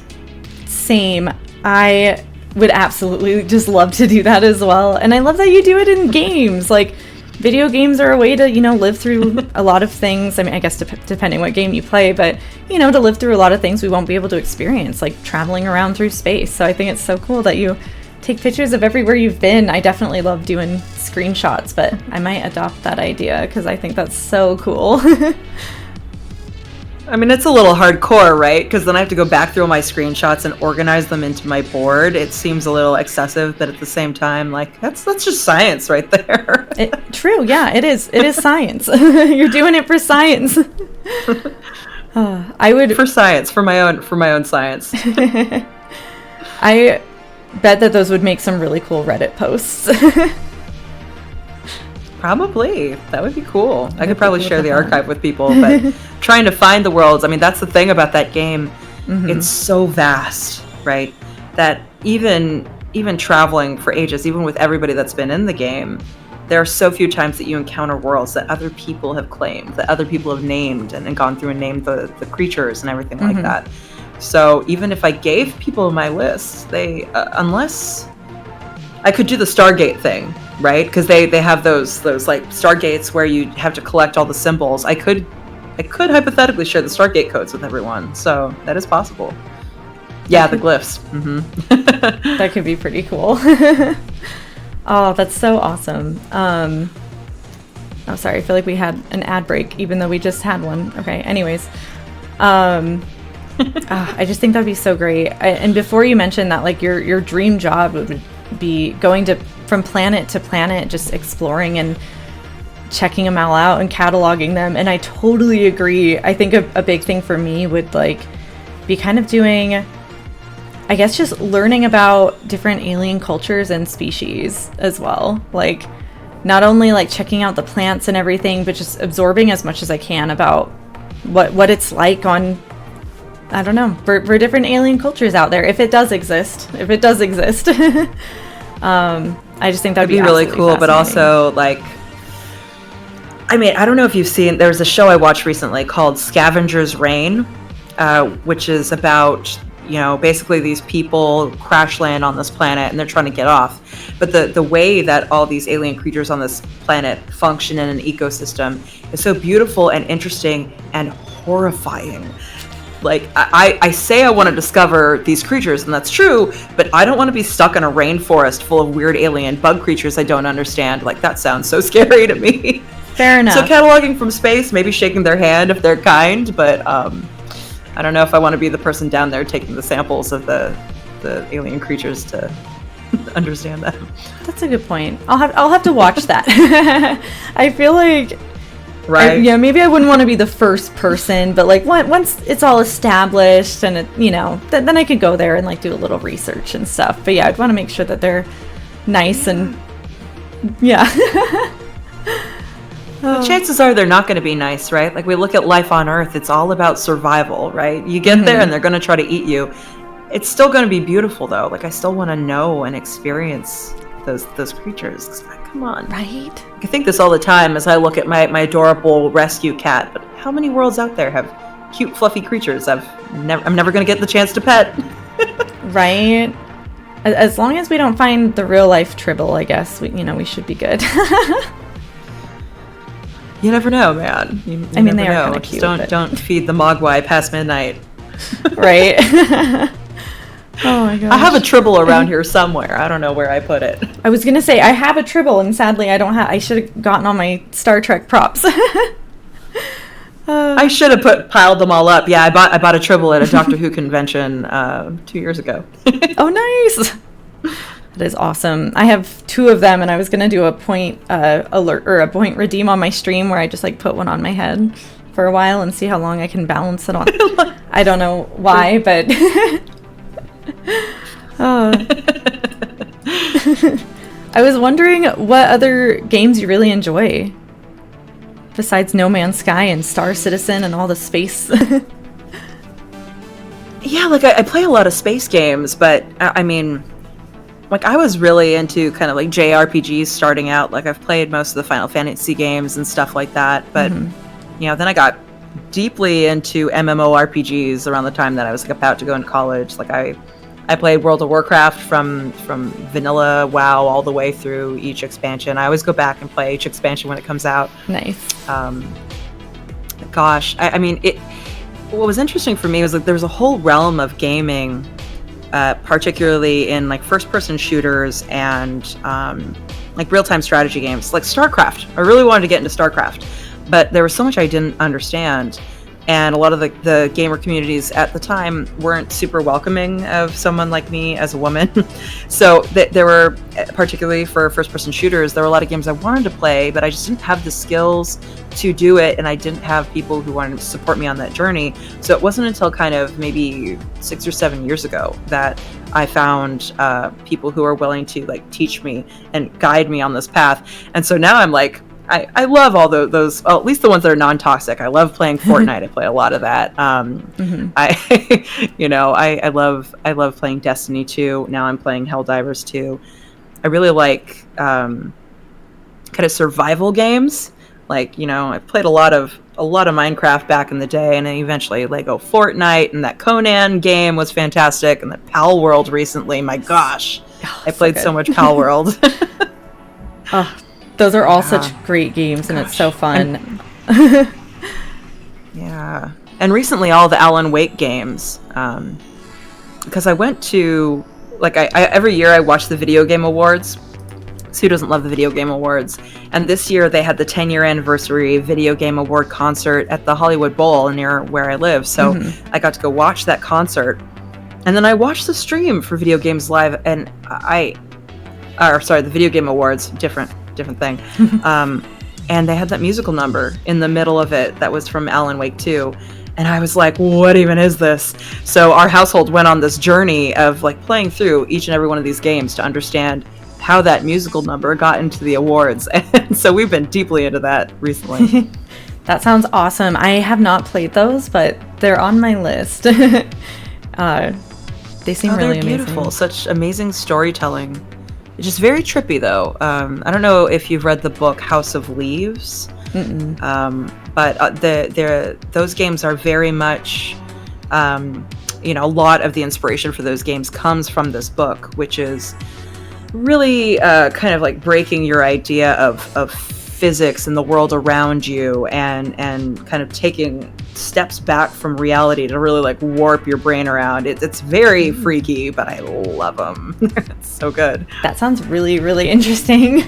Oh, now I want to play them more. Yeah, I think you would really enjoy. I know they're scary though, and I'm so oh yeah, they'll freak you out for sure. What just popped? Sorry, when we talked about scary, I was like, oh. Have you played Outer Wilds? I haven't. Oh my gosh. Okay, you need to. I'm sorry, I just got so excited. It's so it's amazing. Being a space nerd, I think you will absolutely love that game. It's really, really good. Definitely go into it not knowing anything, and don't look anything up, but it's an outer space puzzle game with a fantastic story. So would recommend. The DLC is scary though. For me at least. I am prepared. I mean, after fighting on Malevelon Creek for the last 2 weeks in Helldivers 2, I feel like I could take literally anything. You totally can't.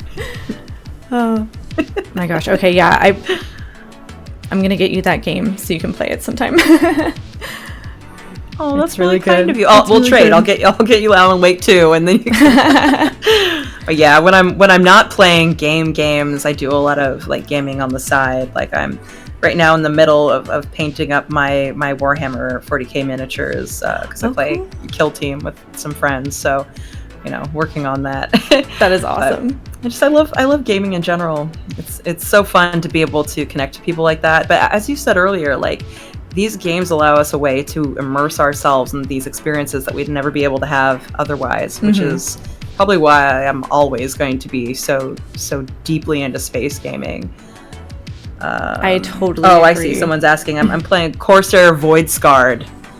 If anybody's interested. Not many people play 40k in our member community app, so I'm always do people play this? Oh.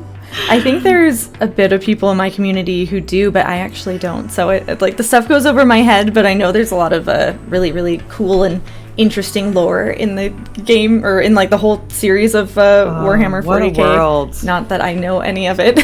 Yeah, and I just really like the painting, right? Getting into I spend so much time staring at screens, so why not instead stare at a tiny miniature for 15 hours? It sounds awesome, though. I love seeing all the things that people paint as well for their miniatures. It's so cool. It's beautiful. It's such an art form. It is. I was kind of curious what class you play in WoW, because I don't know if you know, but I was also a huge WoW nerd, playing from Classic in 2005 or so. And kind of on and off since Wrath of the Lich King, I guess, but it's been so fun. Yeah, I mean, my main is a gnome mage. Nice. So I've been playing a gnome mage since around then. I want to say it came out November 2004. Played that character all the way through. I do have some alternate characters I've played, but I always come back to the spellcaster. Like even Baldur's Gate 3, I played the spellcaster. Guild Wars 2, all those games, I'm always like the same kind of archetype. I'm always trying to rebuild that character. Aww. But I mean, I don't know if you have the same experience, but like having that character in a game that's gone on for 20 years, basically, like no matter what happens, like my World of Warcraft character is always going to be kind of like a part of my heart. Right. So we have all this, World of Warcraft stuff around the house. We go to BlizzCon pretty frequently, although we didn't go this year, but I've always loved that company. I totally get you. Like, it is just such a big part of your life, especially if you've played it for years, because it's just, I don't know. And there's such great communities, and like you get close to your guild members. Like a lot of my like really good friends in my life are like my online friends that I met in World of Warcraft. It's hard to explain to people who don't quite get it, or who have never played, or who don't have like online friends, but it's been a lot of fun for me as well. I have a undead warlock that's definitely my main, and I totally agree. I always seek out like the magic, like spellcaster classes in anything I play. So that's so cool. We're on different sides, different factions, but no, it's funny. I actually I met my partner playing World of Warcraft, so that's oh my gosh, if that's any indication, like these games, they deeply connect people. They really right? do. That's so cute. That's so cute. It's a nerd love story for the ages. Oh, thanks for sharing that with us. That's really adorable. I love a good nerd love story. That is awesome. Seeing what everyone's typing in WoW. Wish we could see a Murloc run across the screen in honor of WoW. Y'all were spamming the Murloc alerts earlier. That was good. That was some good Murloc energy over there. One time at a party, my friends and I had a Murloc noise competition. One of my friends decided he was going to enter the Murloc noise competition by gargling yogurt.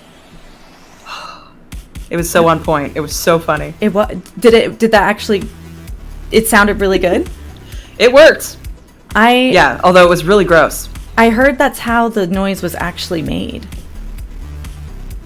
I remember him saying that, although I didn't have time to like fact check him. Yeah, so interesting.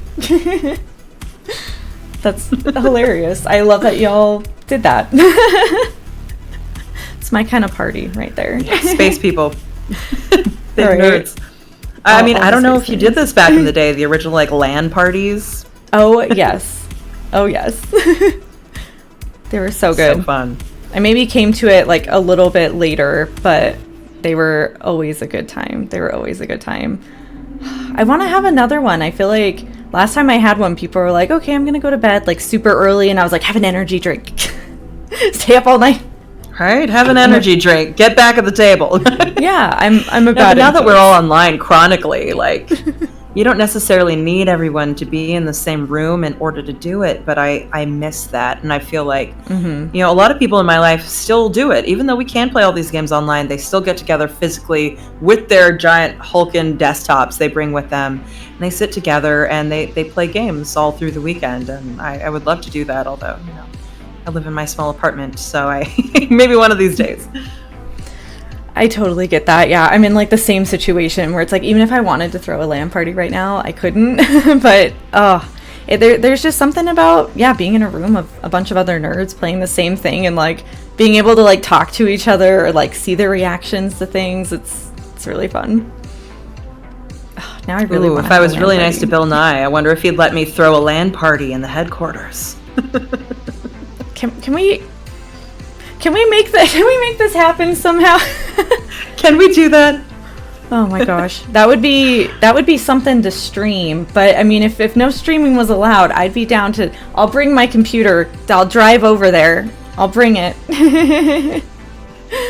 Oh my gosh. It would be worth it. We could probably stream. We could do a charity stream. Watch everyone in the Planetary Society play whatever game together. It'd be so fun. Just going to say we could do a charity stream for it. I am here for that. We'll get a front page of Twitch slot somehow. We'll do it. We'll make it work.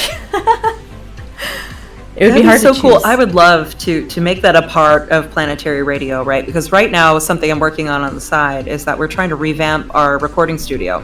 Because this show has been audio only for almost 21 years. And what I would love to do is start sharing video of our interactions, because, I mean, you've heard like a small snippet of some of my stories, but I meet these amazing people all the time, and I want to be able to share the video of that. And once I get that studio revamped for that, why not get a computer in there where I can stream space games and talk about the science behind those games? Because there's so much going on. There's so much cool science going into those games.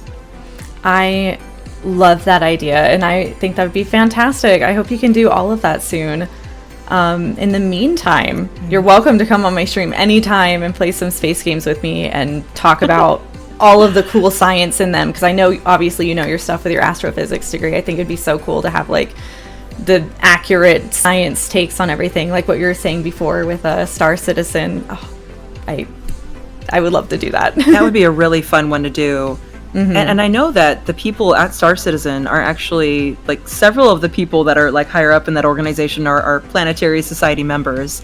We're big fans of each other, and we've had some interactions online, which is really fun. But I would love to do a stream on that, and just especially with the Planet Crusader, the effort that they've put into reproducing this gas giant in like actuality. Like they went through and they even did all the raycasting math. They use Houdini for cloud generation, which is like a very useful technology for doing that, and one that I personally got to use when I was helping to design a planetarium show at Griffith Observatory. Same technology. So like there's so much cool science that they put into that, and maybe when they release the space whales, we can do that. You can do your astrobiology stuff on space whales, and we can talk about it. Oh my gosh, I would just love to. I think that would be so cool. The game is really amazing. I feel like I need to watch more of their behind the scene videos talking about all of like the cool tech and everything that they're using in the game. But just hearing you talk about it is so fascinating with like the added extra stuff. I don't think I realized it was the same thing that y'all use at the observatory and every like. Oh, I want to like do a deep dive and like a whole video series on this. Oh, there is so much there, and I think what's interesting, like really deeply interesting about that game is that like the challenge of recreating space in a game is something so many companies have attempted to do, but the scale of these things is so difficult that you end up doing, say, what Starfield did. You have to instance each of these worlds, make them separate places with loading screens between them.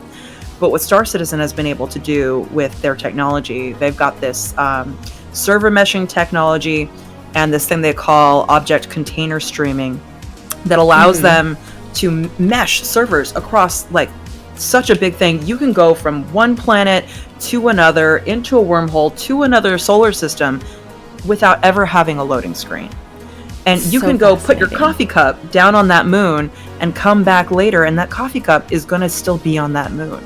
And the technology it took to create that is something that's not just going to be limited to this game, but might free up, you know, the space community in general to create these wide-scale simulations that we've been unable to do thus far, which is just so, it blows my mind what that technology might be used for.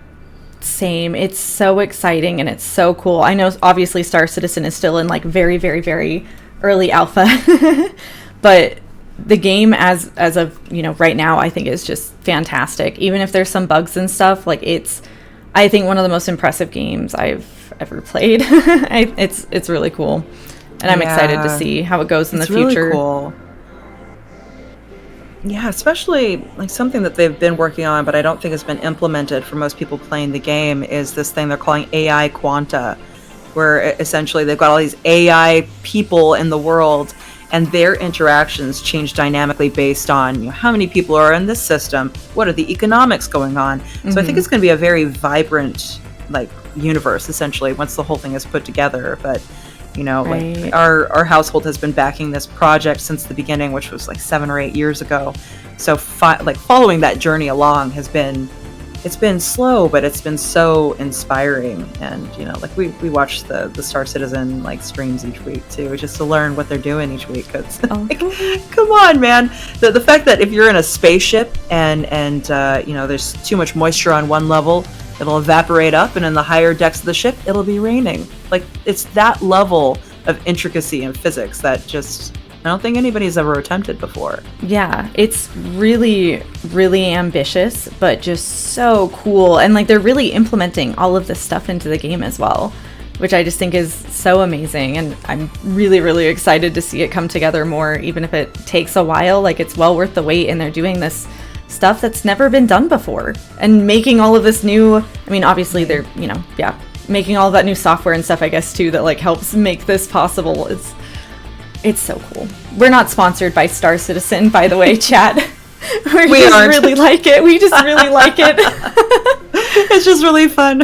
It is, especially as space nerds, because it's like not only are the graphics beautiful, but like just everything else is just like, what? I love it. Yeah, I just got a new ship that looks kind of like a Staryu, like Pokemon. It's called a Gatek Sulen. It's based off of alien technology, so literally there's like alien toilets inside the spacecraft. That sounds awesome. I'm curious to see what the alien toilet looks like. I haven't seen that ship yet. That's pretty funny. Yeah. I think it's designed for their Xi'an race, which looks like turtle people. Awesome. Oh, that sounds so cool. You found the turtle in the game too, right? The little tortoise or whatever. The turtle in the game? I don't think I have. Oh, it's hiding on a space station, but it's not around very often. I found it once and I was really exciting, and I took it on a whole trip, and we like went to one of the rivers on Microtech, and I like put the turtle in there to like let it go, but it's just like it moves its head. Free, turtle. Yeah, it like moves its head around, but it doesn't actually like move. It was a whole thing. We had like a whole photo shoot with the turtle. It was something. But yeah, you can really do anything in space. I would love to join you for some space game streams, because I mean, what a powerful tool for helping to teach people about space. It really is. I don't know how many people appreciate it, but even PowerWash Simulator, you can go and PowerWash Perseverance and Ingenuity. Like, I did that, and it was so fun. I was nerding out so hard. It was awesome. And there is a lot of overlap between... Although now Ingenuity RIP. Oh, I know. I was just going to say there is a lot of overlap between gamers and space nerds as well, especially, obviously, the people who play space games. But it's something I always try to talk about on my stream, especially during the space games. Like, I do current news and science communication on all of this stuff. Like, if you're into it and want to learn more, you're like, oh, this is pretty. Like, oh, let me just... And like, anytime I see something that's kind of like a nod to a cool, like, space thing in a game... like one of the games we played had like a poster that was like, it looked like the Hubble Deep Field, and I like had to pause the game and just go off on like a tangent, I guess I could call it, but a little educational moment, just talking about it and like why it's so significant that they use this image in the oh man, I can't. It's so cool. Yeah, I got to nerd out really hard when the Europa map on Destiny 2 came out. I got to bring on the person who at the time was their head of art direction, Jason Sussman. And he came on, and I just basically went world by world, oh my gosh, talking about the science images they used for the basis for their game. And getting to talk to the person who got to help design all of this was just profound. And seeing the way that they like took those images of Europa and then interpreted them to create these worlds was just so cool and very powerful, because they're taking this interesting kind of like alien iteration on like, why are there those weird looking cracks on Europa, as an example, right? Oh my gosh. That sounds so cool. I would love to hear all about that. That's really awesome.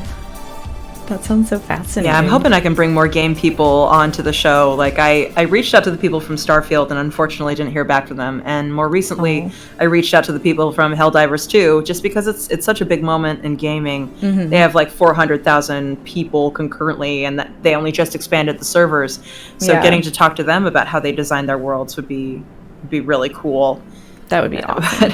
I don't know. Some of those worlds are terrifying. There's one that looks like the sky's on fire in a horrifying way, and I want to know more. Oh, that sounds so cool. I really need to play that. I see Evie in chat is asking if you've ever talked to the Warframe people. Oh, I haven't. Although that would be cool. I was also wondering, I know a few people... I think that's it, like, Mm-hmm. The lag. I was just going to say that because, like, this show has had... the lag is so horrible. I'm sorry. Okay.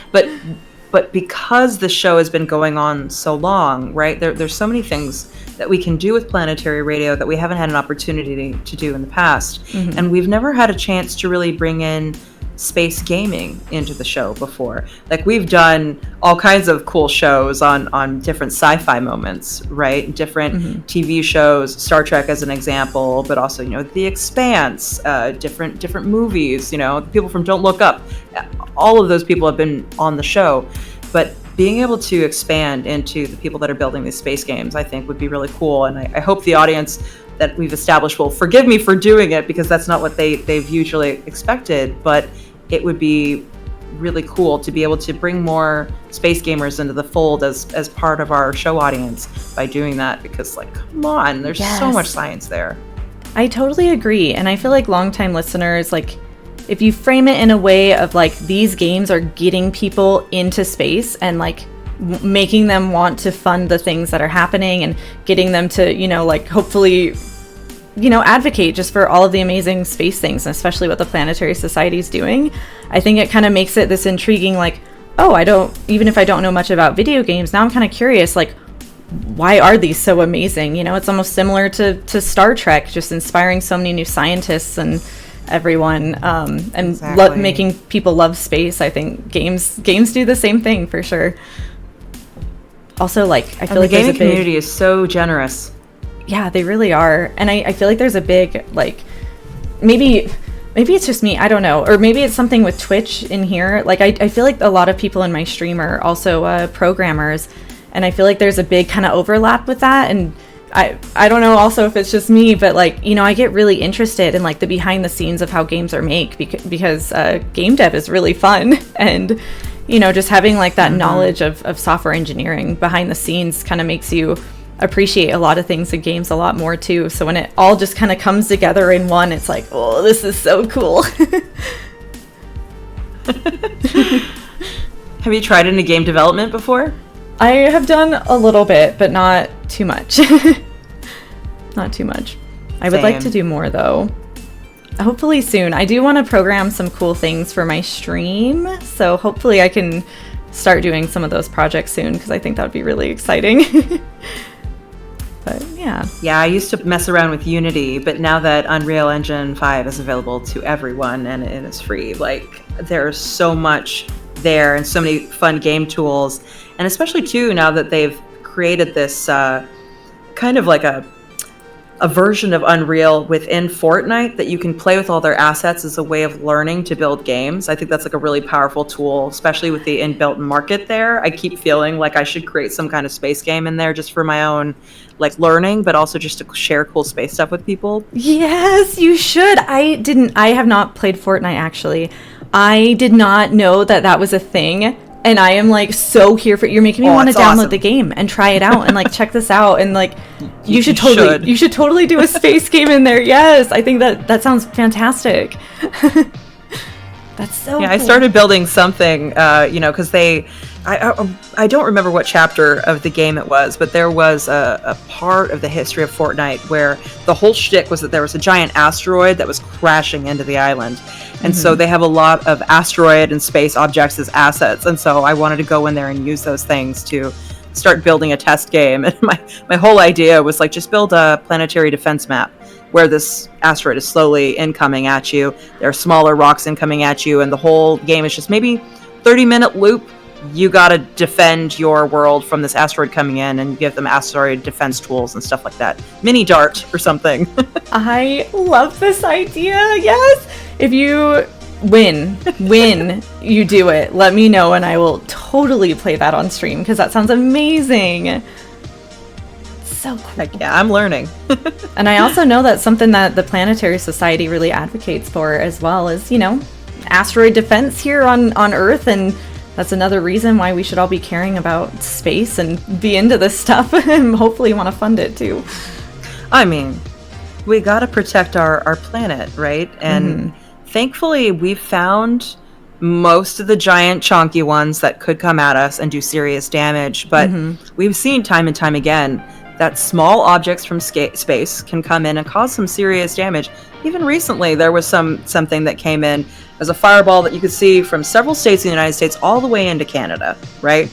Or what happened in Chelyabinsk, Russia a few years back. an object the size of like a small car or something came in, blew up over the city in Russia, and it didn't kill anyone, thankfully. But the shockwave as this thing exploded in the air blew the glass out of the windows of so many people and injured tons of people, right? So, like, finding the big ones by itself isn't enough. And even once you find them, how do you defend against them, right? We've only done one planetary defense mission, the DART mission, that the double asteroid redirection test, where it smashed into a moonlet of a larger asteroid. Dimorphos, I think, is the larger asteroid. Didymus was the smaller one. And that was awesome, but like that's just the beginning. And that was like I think, more solid asteroid. We're finding these rubble pile asteroids that just, like, you sneeze and they fly apart. Like, what do you do when you blast it apart and then it reforms itself before it gets to Earth?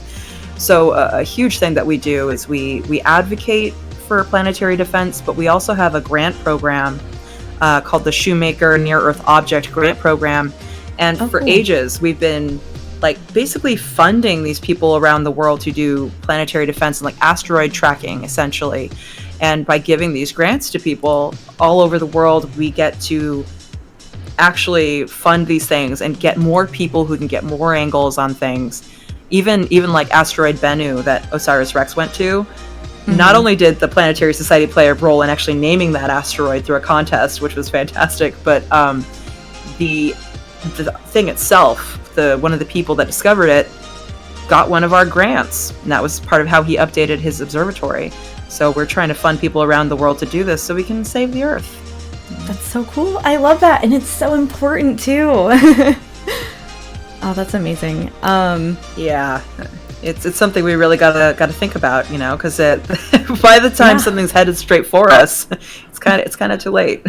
Yeah, and it's very true, and I think a lot of people just kind of, I don't know. There's always the naysayers about space, and so it's a nice little reminder that we got to be looking into this stuff. I see someone had a question. Well, I totally understand. Oh, I was just going to say, I see that someone had a question in chat for you, and I'm also noticing the time. It might be time, if you're open to it, to kind of have a little Q&A with chat. Yeah. I know we've been answering a few questions as we've gone along. Absolutely. But, I see Avocado is asking, has Planetary Radio covered legal issues in space? Absolutely.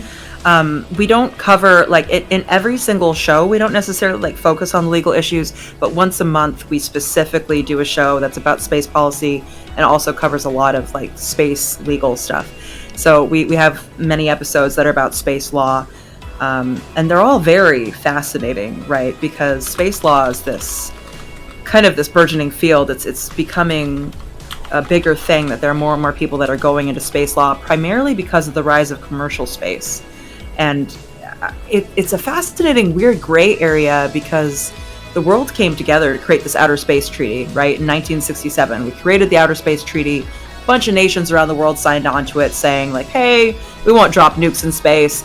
No one can go plant a flag on the moon and say, hey, this is ours, right? That they're good laws to have.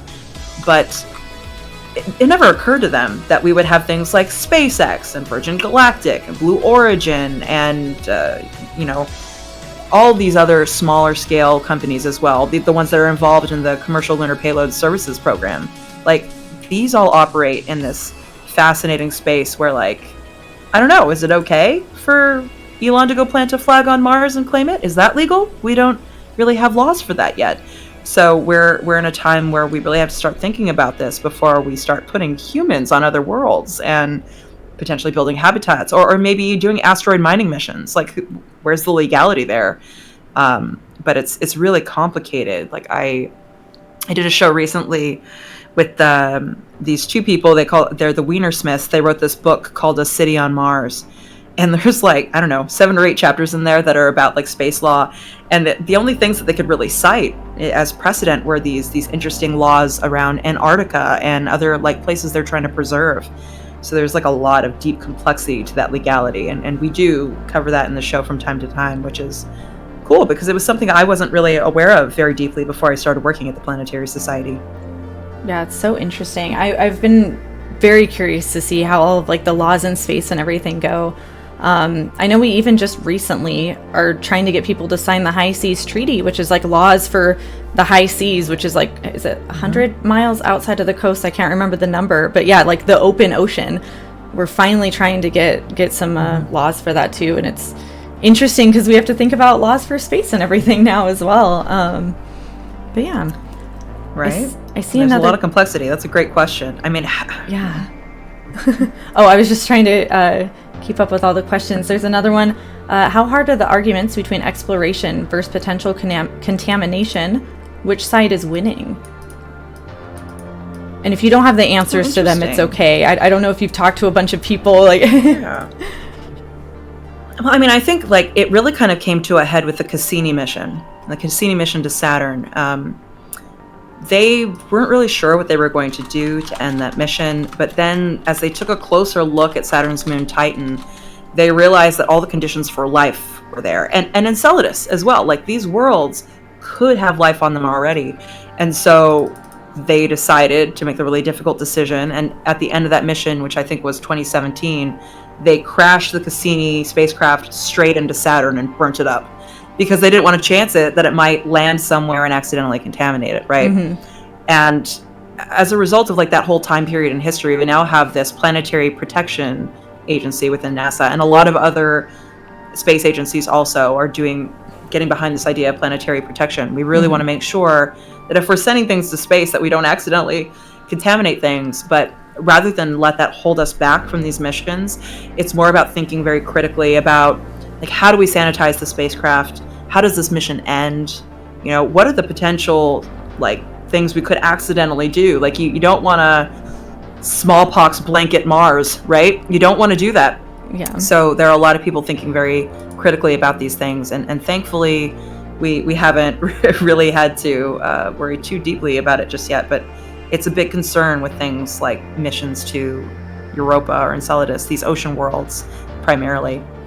But it's also a burgeoning field, trying to figure that out I completely agree. It's something I'm nervous about too, and I try to keep up with. I've been talking about maybe doing like a deep dive stream onto like the decontamination stuff and just learning a bit more about it, because I think that's a kind of a gap in my knowledge, and I think it would be cool to learn about. Someone asked, and really kind of fits into that whole like extremophile thing. Like, no matter how hard you try to sanitize something, I mean, even the International Space Station, the whole outside is being bombarded by, rays from the sun, cosmic rays, just all kinds of stuff is going on out there. And despite that, there's a whole new ecosystem of bacteria growing on the outside of the spacecraft.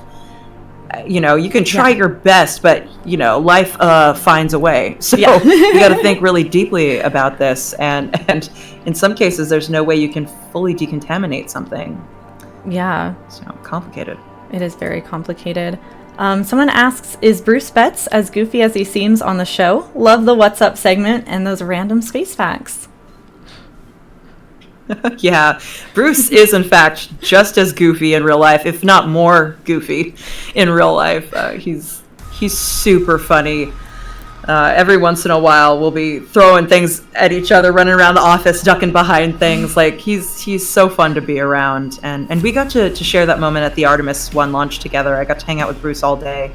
He's such a fun guy. And having been through, like, not just the whole history of Planetary Radio and so much of the history of the Planetary Society, but like listening to all of his stories from the early times on Mars that I wasn't involved in, because he did a lot of Martian research early on. All the people he's met, like, man, he is so funny. And one thing I will share that I don't know a lot of people know, whenever we all get together, Bruce's whole thing in the office is that he tries to take the most embarrassing photos of us possible.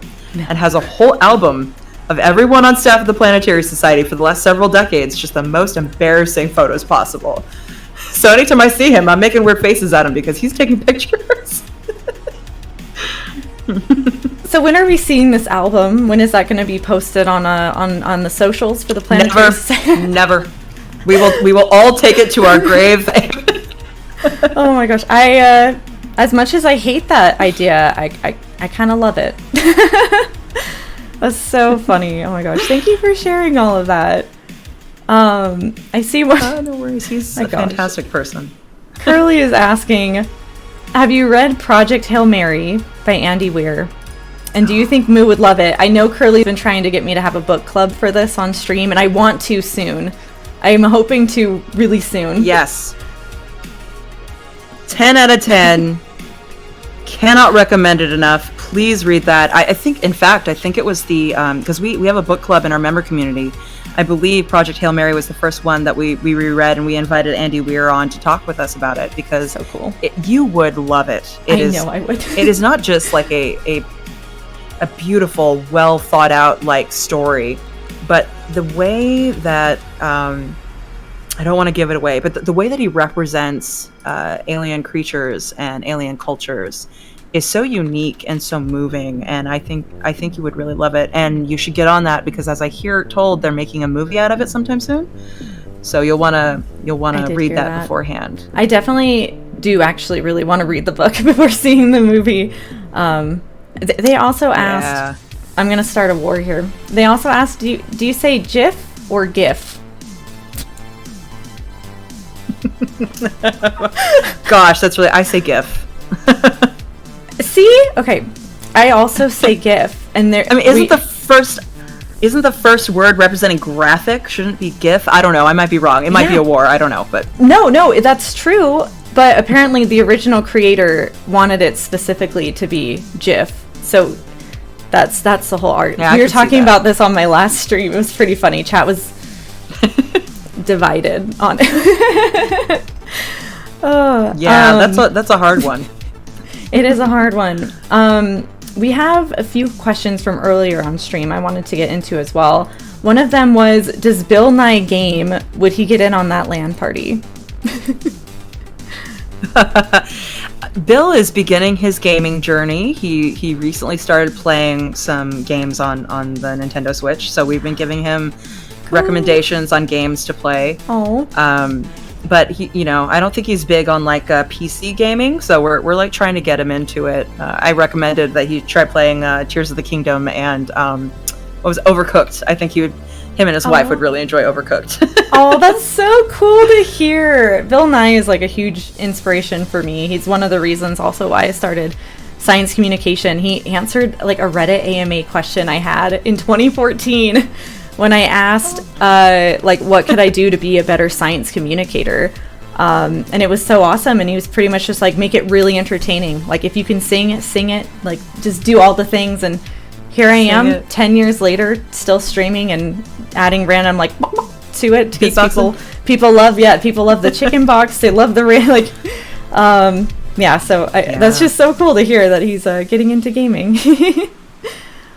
He's just getting into it, and I don't know if you got an opportunity to watch his most recent TV show, but if anybody gets a chance to watch The End Is Nigh, I love the premise of the show, which is basically like every episode they start out by like, here's something that can destroy the world, and halfway through the episode, Bill Nye dies, and then the other half of the episode is how we could have used science to avoid that situation, and it's so funny.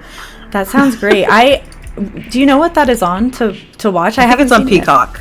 Okay. I think it's on Peacock. Awesome. I will have to let me double check that. Oh, no worries. I can totally have a Google too. I see that we've hit our time limit. I don't know if you I don't want to keep you too long.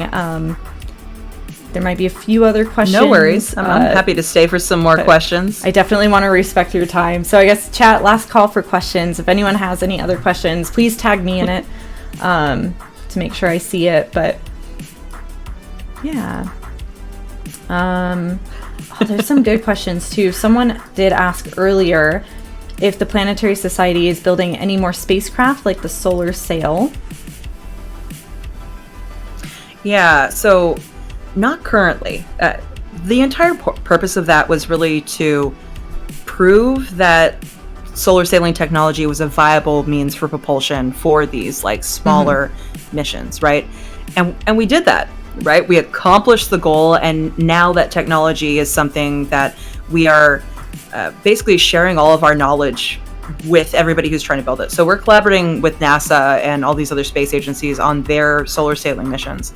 But what we're doing in place of that, because that was kind of like the beginning of our major tech investments. We've done some other really cool things. Like we've collaborated with Honeybee Robotics to make the Planet Vec that JAXA, the Japanese Space Agency, is sending up on their Martian Moon Explorer, as an example. Like we've created a lot of these cool technologies, but what it taught us was that what we want to do is help bolster these good ideas and not necessarily like fund the entire thing ourselves or have it just be our project. We want to help other people with their good ideas. So out of that, we created a whole new grant program that's designed to allow us to help other people with their technologies, right?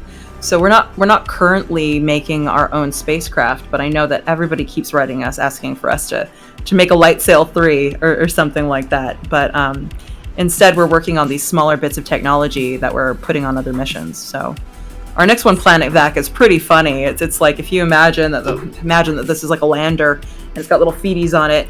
The Planet Vac is like a tiny vacuum that sticks onto the foot of the lander and sucks up things when it lands on a surface, so that you can get samples from your landing by just putting a little vacuum on there. That is brilliant. That's brilliant. I've never cool, thought about right? that before. I've been rewatching The Office, and it reminds me of the little suck it thing. And he's like, "Oh yeah, I sold that for like a ton of."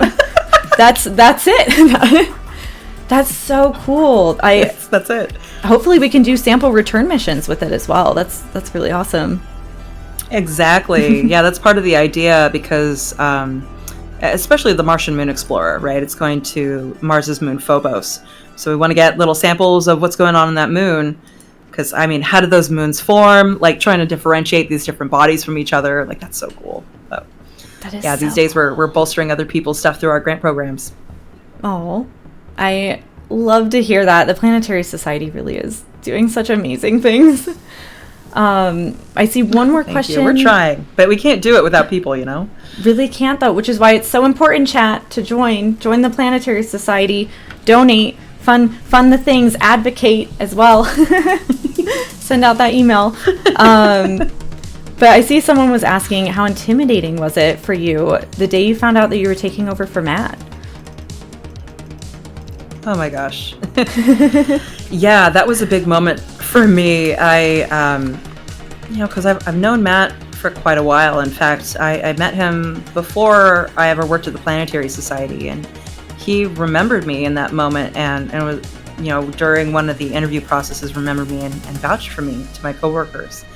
Mm-hmm. And knowing that someone with such a legacy, like, not only believed in me, but remembered me in that context, was so meaningful to me.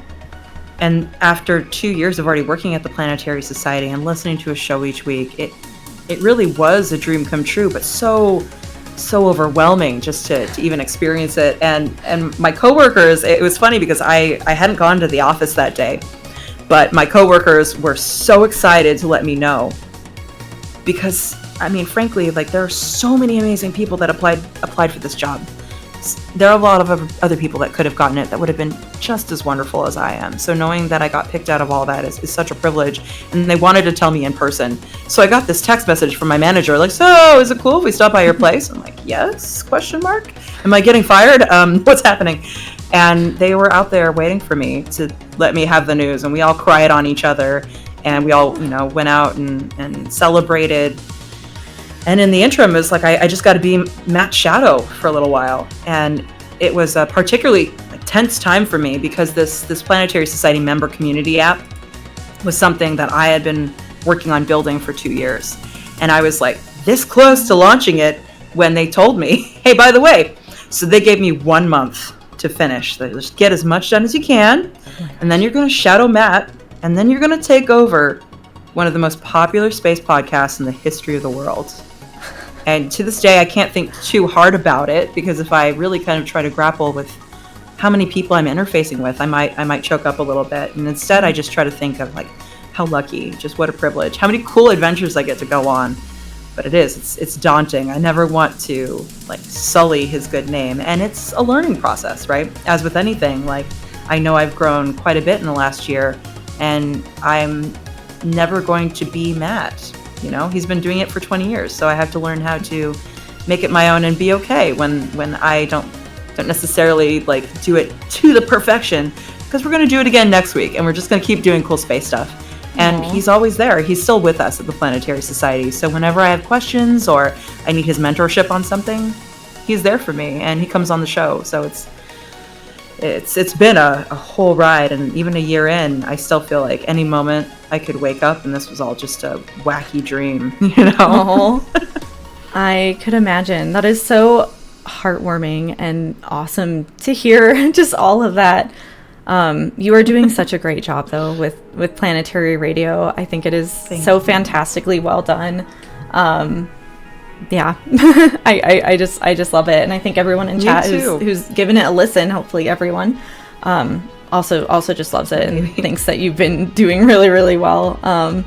Yeah, I could imagine it would be scary, kind of going in being like, whoa, it's almost something that you just can't focus on, and you just have to be like, okay, here we go.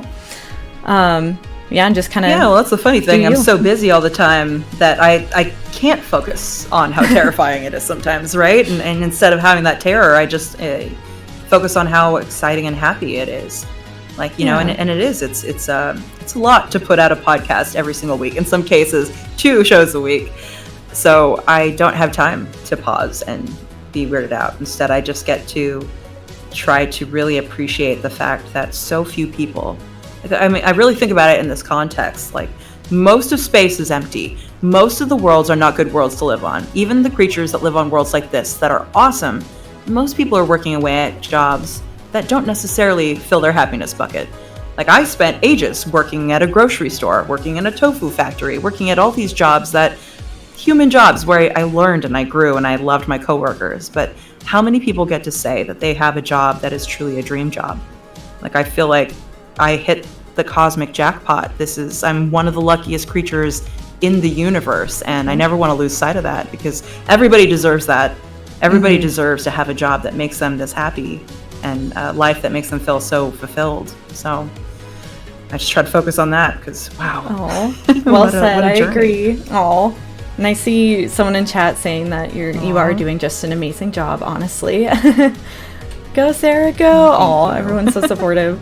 And I absolutely agree, though. I feel extremely grateful every time I'm able to stream here on Twitch. Ever since graduating a little over a year ago, I'm like, I'm just gonna go for it full time and see where it goes. And I feel so fortunate as well. Like, I understand the feels. It's like, wow. Yeah, and I'm glad I never gave up. I'm happy. Yeah, I totally get that. Oh my gosh. Yeah. Well, I know we've gone 10 minutes over, and I don't want to keep you too long over time.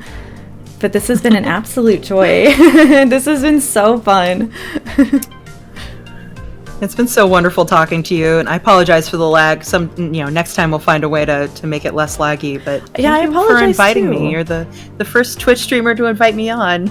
Oh, well, hopefully it's the first of many. Hopefully we can do that LAN party with Bill Nye, or at least in the Planetary Society headquarters. I would really love to do a fundraising stream as well for the Planetary Society here pretty soon too. So maybe if you want to come back and visit during that, or we could see something that would be cool to do. Yeah, and thank you for offering that. You know, it's a really kind thing of people on Twitch. So many people are supporting so many amazing causes, and I know in a world full of things that are drawing our attention, so many good causes that people could reach out and do. It makes me really inspired and very grateful that people are willing to give their time and their energy to supporting space science, because I really do believe, and I think a lot of us here believe, that these are the endeavors that uplift us all and help us shape a brighter future for everyone, one that's beautiful out there among the worlds, where we can all feel human and something that's inclusive and beautiful together. And I think we need that hope, and supporting that hope is worth it. So thank you for offering. Yes, that is so well said, and I completely agree. Yeah, I would really love to do that. Oh, well, thank you so much for coming on here. Have fun playing Helldivers 2 or whatever else you're getting up to tonight, and I hope you have a great weekend. Oh yeah, that's my night. We'll get some food, and then we're gonna go fight the good fight for Super Earth. Oh, well, thank you again. And I see everyone in chat saying thank you and just being so excited about all of this. So, oh, I appreciate it. Thanks so much for your time and everything. It was really fun to talk to you about all of this stuff. Really fun. And thank you so much, everyone out there who joined us. I really appreciate that you stuck around for this and that you support Moo and everything that we're doing in space. It means so much, and I love all of you. So thank you. Agreed. Thank you, chat. All right. Have a good one. Thank you. All right. Have a beautiful night, everyone. Bye. Ooh, okay. We'll go back here. I'll end the stream together. Okay. That was so fun. That was so fun. Oh my gosh. I hope I did okay. Thank you all again so much for being here. Guys, Sarah is so cool. She is so awesome, and I'm so honored that she took time out of her Friday night after a long week to come onto the stream here. I probably should have said that to her when she was just here. But yeah, I mean that was something, and I'm so grateful for it. Science rules. Yeah, science does rule.